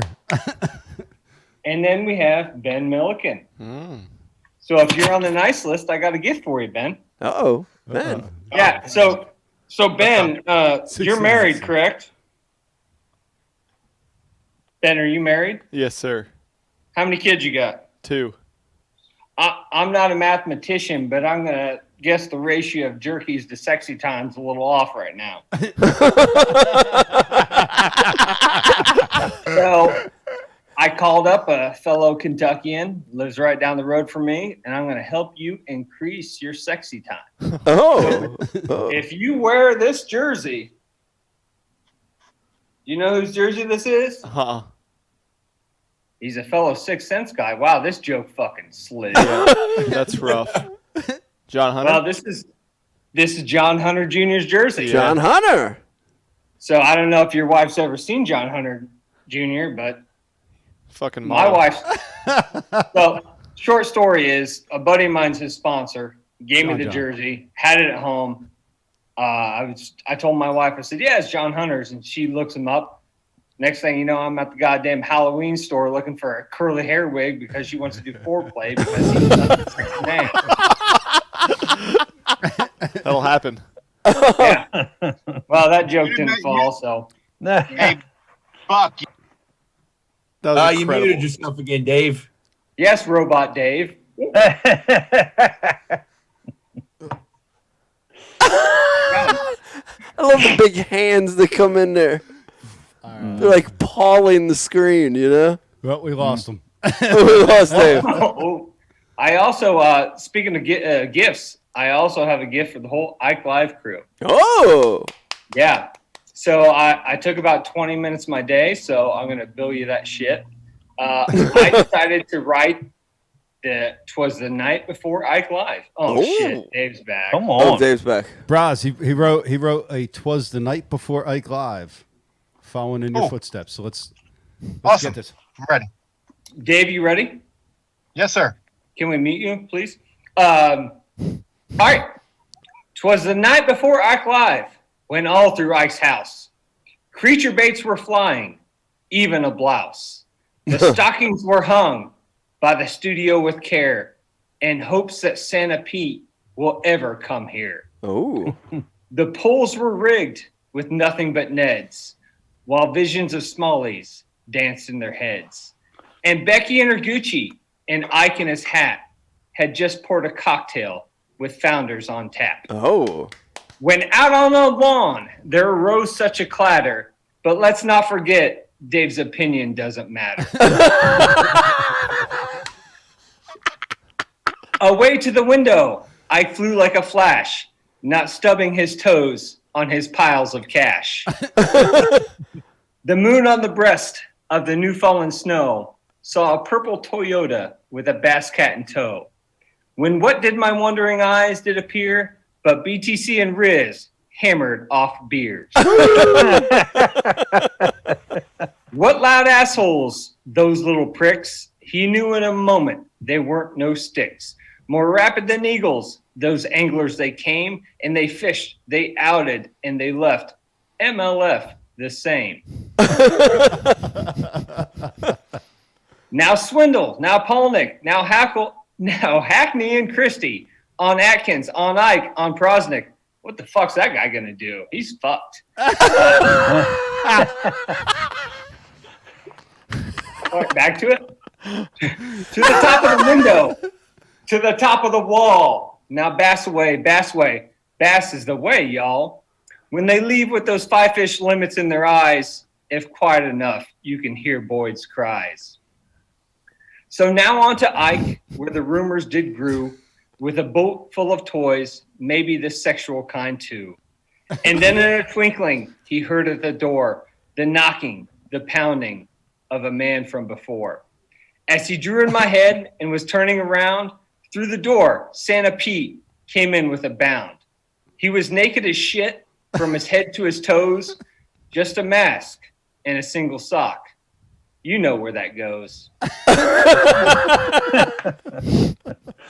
Hold on a second, my goddamn.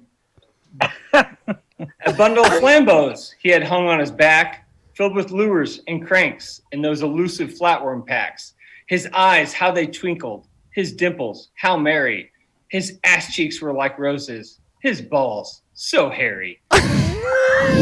A life before COVID he did not know. With the beard on his chin was as white as the snow. The stump of a Cinco he held tight in his teeth. Thank God for that sock covering his dick like a sheath. He had a rugged old face and a little round belly that shook when he laughed like a tub of smelly jelly. He was chubby and plump, a good feller of a guy, never reading his notes, not even a try. A wink of his eye and a nod of his head soon gave Ike the fear that would become dread. He spoke not a word, but went straight to the couch. He knew right away he couldn't get rid of this slouch. And laying his finger aside of his nose, using the Bashu credit card to dice up some snow, he grabbed his phone to give his team a call. It's time to get this party started. It's Ike Live, y'all. But I heard him explain as he partied all night, I'm Pete Glusack, bitches. I'm back for the night. Oh my God. Yeah. Wow. Wow. Dave's pretty smile right now. All right, Dave, the first thing I want to say is that was a good version, and it was much longer than yours, Dave. Yours was less than half of that length of that one. Well, Dave's probably used to being less than half of me. I would quote Thomas Paine, but I know that retard doesn't even know who he is. But brevity is the soul of wit, fool. Dave, I'll give you some of my advanced degrees. You can wipe your ass with them. In real life, these guys are best friends. They're actually twins. They are twins. They are. What's funny is Dave really reminds me of my dad. My dad's pretty weird and likes plants and all that weird shit like that. So Dave actually really reminds me of my dad. So you're Dave's son. I guess. Dad? Father? Is that you? Dad? Is that you, Dad? That was good, dude. Dude, that was good. That was really good, man. Yeah, that was great. That was great. Thank you for that, man. And Brad. Yeah, and you know what's funny is I guess let me take my gay hat off. Sorry, not gay. What's funny is I was listening to Ben talk, and I actually own a woodworking business, and that's how I kind of became a part of this. But I did the same thing about 4 years ago. Is I decided to say fuck it, and the day I signed the mortgage to my house, I put my 2 weeks notice in and just took my woodworking business and kind of threw all my bets on there and just said, all right, let's see if we can make this actually happen. And it's been successful ever since. So It's awesome. That's awesome. Yeah, Hell yeah, taking man. chances, Absolutely. following Yeah, dreams. Yeah, lots of alcohol has helped that. Yeah, we saw some of your woodworking in the box you sent Brian. Those were awesome pieces. So, thanks. Yeah. So it's been good. So I mean, yeah. Yes, Braz, he's a bourbon guy, and I know Dave's kind of just getting into the bourbons. What'd you get for your birthday? What'd Mel get you? Get the name of it. Like, for some reason, like Whiskers is coming to mind. Whisker I forget Tits? the name of it though. Huh? Whisker Tits. It was a good Whisker one. I don't know, dude. Whisker Tits. What did we have? Brian, the you were other night? supposed to share some of that bourbon I sent with you with Dave. I know. Well, I did with Ben and my man Cole. All of it. That's fine. You'll probably never I saw see. the pictures. Hey Ben, that's a tale of two worlds, right? You hang out with Mike. You're hanging out in this palatial castle. Brian's got you in his goddamn Model T garage with no heat, drinking over a boat. Goddamn right. Yeah, we fished with Mike and his rat bass cat today. We fished with Brian in his boat yesterday, and we were taking on water, and there was a fucking blizzard. We were about to sink it and die. But guess which one we caught the bigger fish out of? Huh? And it was a wrapped piece of shit. Sinking wrapped piece of shit. No, I'm not saying the boat's a piece of shit. You absolutely, though, will die if you hang out with Brian. Like 1 out of 3 times, you're going to have a 33% chance. I saw that. Yeah. I'm going to quit while we're ahead. Nice seeing you, Brian. Brian, can we tell them about the podcast we're doing together since you love producing podcasts and want as many as possible? Yeah, sure. Well, tell me. We talked about this on Instagram, Brian. Did we? Yeah, we did. So Brian and I are starting our own podcast, interviewing all the oddballs of fishing, woodworking, and in the alcohol industry. Did we really talk about this? Yeah, the podcast called Just the Nuts. I've already did it. That would be good. I like that. Yeah. I would watch. I'm going to have to copy that. I would love to see Just the Nuts. No, I'm just fucking with you. But Pat Renwick's been texting me, and I'm one of those guys that listen. I'm made up with podcasts and things. Do you guys listen to Pat Renwick and Stray Cast? Yeah. We love Pat. Yeah. I love Pat too, but like when I first started listening to Pat, it was like jerking off. It took me 3 or 4 times to figure it out before I finally knew it was good stuff. No, he's ate up, man. Oh, Pat. We have a reply from Captain Ron. Uh-oh. He says, tell that gay boy with the Elton John hat on that he looks like he sits down to pee when he drinks his wine. Wow. Hey, speaking of that, Elton John is the most famous individual that has purchased product of mine. So. Wow. Elton. Sir Elton. Is that true, dude, or is that just an awesome comeback? Yeah, that was an incredible comeback. No, either way, I'm it's 100%. amazing. I'm 100% true that I have a replica in my basement. Elton John has a bunch of Elton John's got my wood. Dude. Wow. That's in fantastic, which way? man. Elton John loves his wood. That's amazing. He came through in Louisville on his farewell tour and then did another farewell tour, so it didn't really work. But no, so I made him this big piece and to like contain all the letters that everyone wrote him, and so yeah, it's either that or he threw it over the fucking bridge and it's in the Ohio River right now. Yeah. As he was pulling away. Yeah, as he was pulling away. Braz, I don't want to keep you much longer, bro. I know you're on the clock. Yeah, I got to Did you get roll. fired from this? Potentially. No, I'm Are you on punched the off, clock? man. I know how to make sure I don't get in trouble. So I got a question.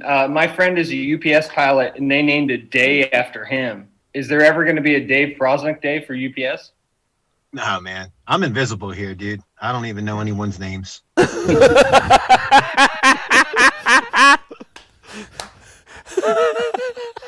Yeah. I have enough friends. I got 3. Oh, Jesus. So you got a story for us, or we got to let you roll, bud? Story. Man, I haven't been doing much. All right, so here we go. While I'm doing this, I'm thinking what I'm going to say.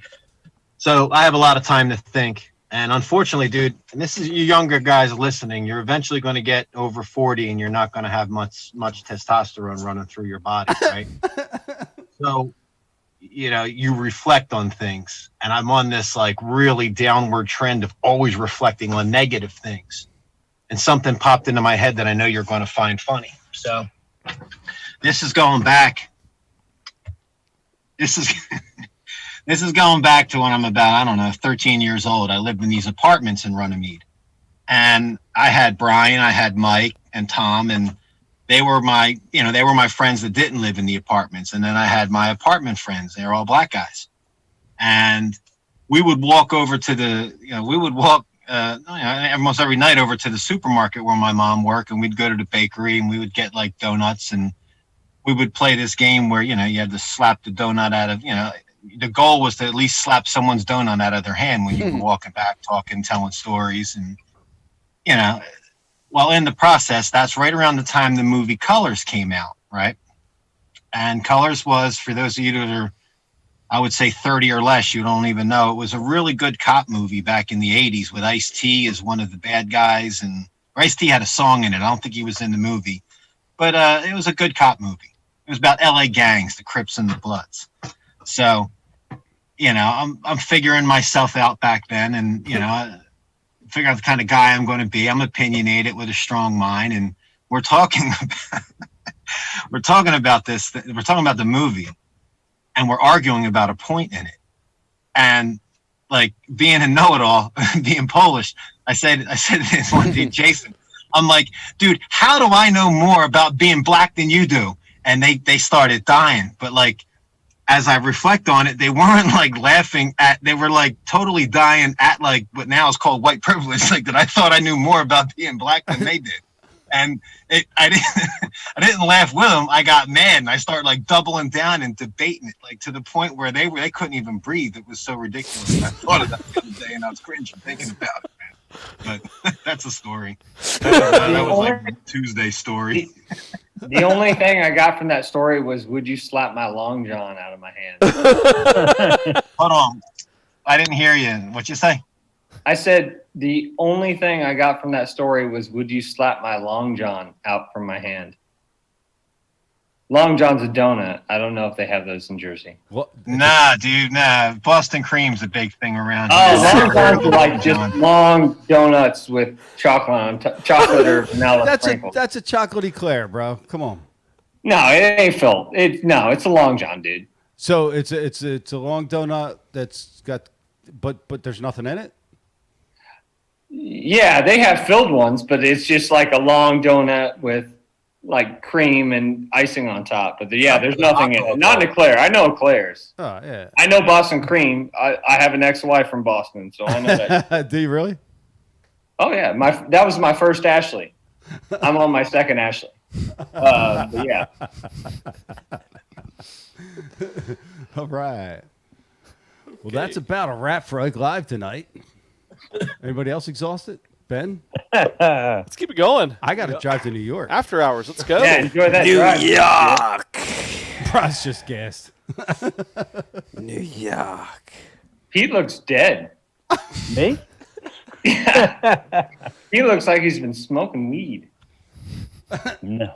No, not since. I appreciate the positivity in your Christmas Carol. I know. I did like it. I liked it. You know, I was ready for you to start hating on me. You know, like Dave. He's gone. He's gone now. I'm waiting for that time when you come back in the studio and you guys give a big hug to each other. I know it'll be 2 or 3 years, but I really look forward to that. Man, too long. You could hug through a bubble. Bubble hug. Bubble hug? Yeah. Bubble hug. All right. I like it. Yo, that new riff, man, that was amazing. Oh, thanks. Yeah, no problem. It's a new brewery here in Northern Kentucky. But yeah, like John Cruz, you're probably not listening, but if you ever check your DMs, The hell with him, dude. Send it to me. Screw Johnny. John's naked. Ben's ready for a bottle. That was dynamite, dude. So good, man. Oh my God, that was good stuff. Yeah, it was good. Yeah, Ben, if you ever want anything from Kentucky, just hit me up, and I'll send you some shit. Yeah, slip in my DMs. Not like because the John Hunter joke fell flat as shit. I don't think I heard the end of it. That's the problem, but I appreciate you. Oh, yeah. Luke Duncan thought it was funny. You didn't. It's fine. Michael? Yes. Rich. Yo. Facebook, like it, share. Let's roll. Oh, yeah. Got one. Got the world famous Ike Live gift bag in my hands. I hope everyone over on Facebook tonight participated in the like and share. It is time, Riz, to pick the winner. That is right. Tonight's Facebook like and share winner is Andy Irwin from Sioux City, Iowa. Andy Yes, Sioux City. Hour from me. Wow. Andy Irwin, congratulations. You're the winner. In fact, I think you might get this before Christmas if we can get a Kate or somebody who's left in the office now that everybody. Hopefully you can get this with everything that's going on with Corona. You're gonna have to we'll try to get this to you before the holidays. You're gonna have to come to New Jersey to pick it up. We'll just take it home with Yeah, take it home with you. It's only an hour. We'll have you guys ship it when you get back. That'd be awesome. Be great. This is like my worst first date ever. This is awkward. Like I'm gonna ask you to come inside. You're not gonna come Let's keep it going. Come on. Keep it going. Keep it going. It seems awkward, but Ronnie Kelly says this is the best Ike Live ever. Oh, look at that. Hell yeah, man. Hey, Hells to the yeahs. But dude, can I give you guys a new game to play? My favorite game to play is if you don't follow Taku Itu on Instagram, click his translation after his post and try to figure out what the fuck he's saying. It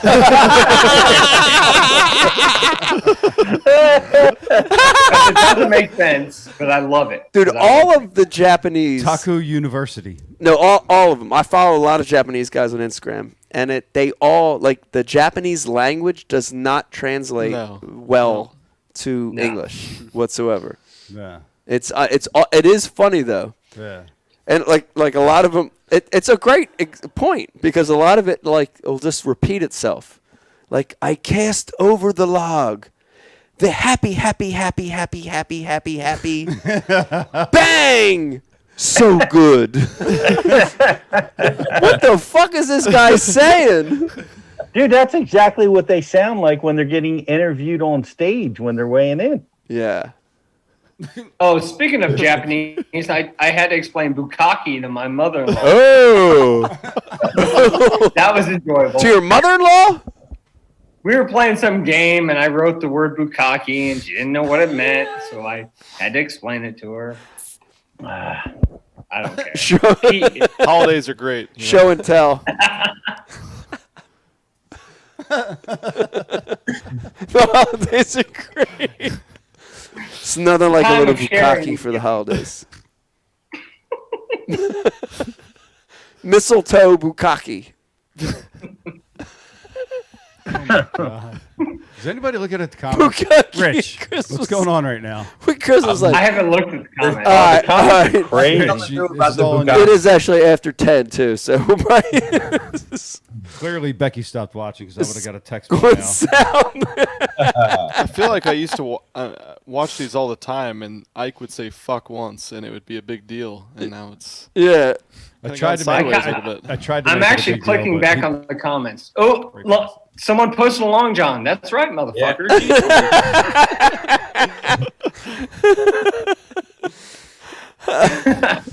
It's awesome. Oh. Lord have mercy. Remove that tank top, Epic Eric. I'll do anything for you. Oh no! Hold on, wait a second. What's going on? What is even happening right now? Whose show is this? Go ahead, man. Take it away. Better rip. Just let it be quiet. Yeah, That's the the sign best of a good show. Dead air. Go ahead. It's all you. All right, and go. Is he a statue? Nope, he's not. It's live. It's frozen, I think. Come on, Walt Disney, take it away.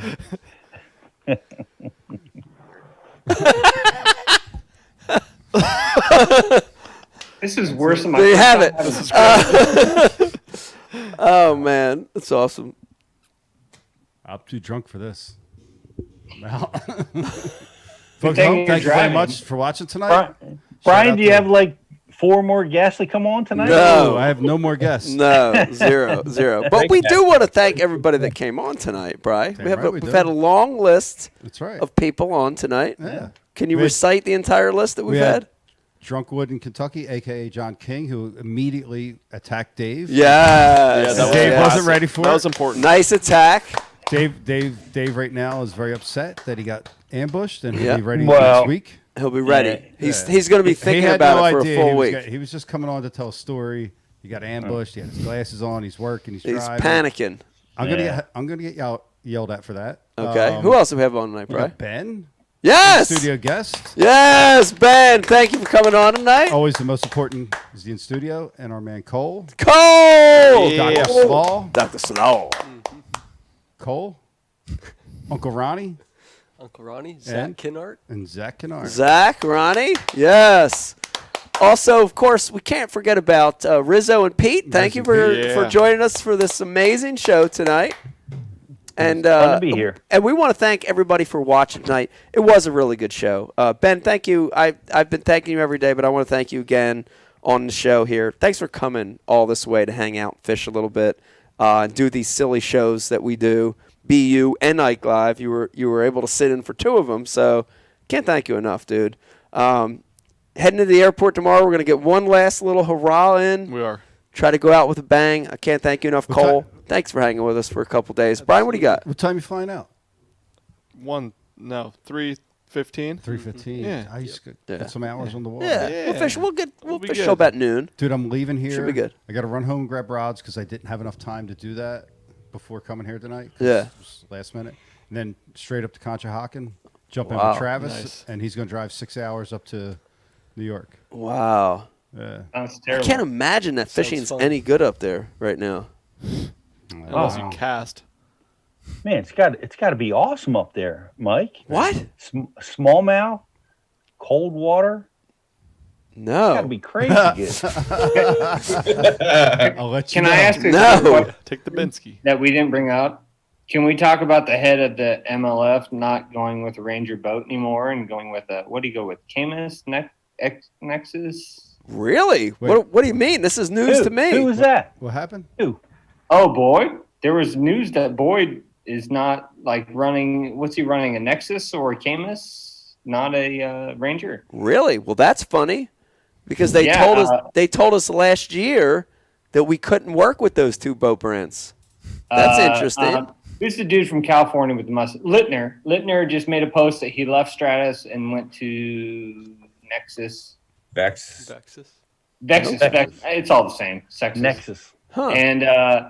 And then Luke Duncan in his podcast talked about Boyd switching over, and so yeah, they've kind of made posts about they're leaving the Ranger boat deal. Wow. Money Especially talks since it's and the Bass Pro Tour. So. lawyers lie. Huh. And Boyd. Yeah. Lawyers and Boyd. Full of shit. Yeah, so that's kind of the new news that people are talking about. Interesting. Well, cool. Well, I do want to thank everybody again for tuning in. It was a great show. Got a new Christmas special coming up next Saturday, December 19th. We'll fill you in on social posts in the next couple days on who we got coming on. Drunkwood, John. I'm sure Dave will be spending the next week thinking nothing about anything but you. Yes. Yeah. So, in all fairness, he had no idea you were coming after him tonight. He had his glasses on and his hat. So, hat. Yes, take it away, Mike. Hat. It was a great show. Had a lot of fun. Want to thank everybody for tuning in. We'll see you next week at the Christmas special on Ike Live. There you have it. Good night, everybody. Bye. Good night, everybody. Bye. Who's that? The The Facts of Fishing Show, hosted by nationally known guide, fishing instructor, tournament angler, and tackle manufacturer Al Lindner. Each week, Al will act as your guide and reveal to you the many secrets, tricks, and new in-depth methods to help you fill your stringer on your own favorite lakes. You won't be flying into the Arctic Circle nor chopping his way into a southern swamp. Instead, the program is designed not solely to entertain, but more importantly to show you, step by step, the whys, wheres, and hows of successful angling.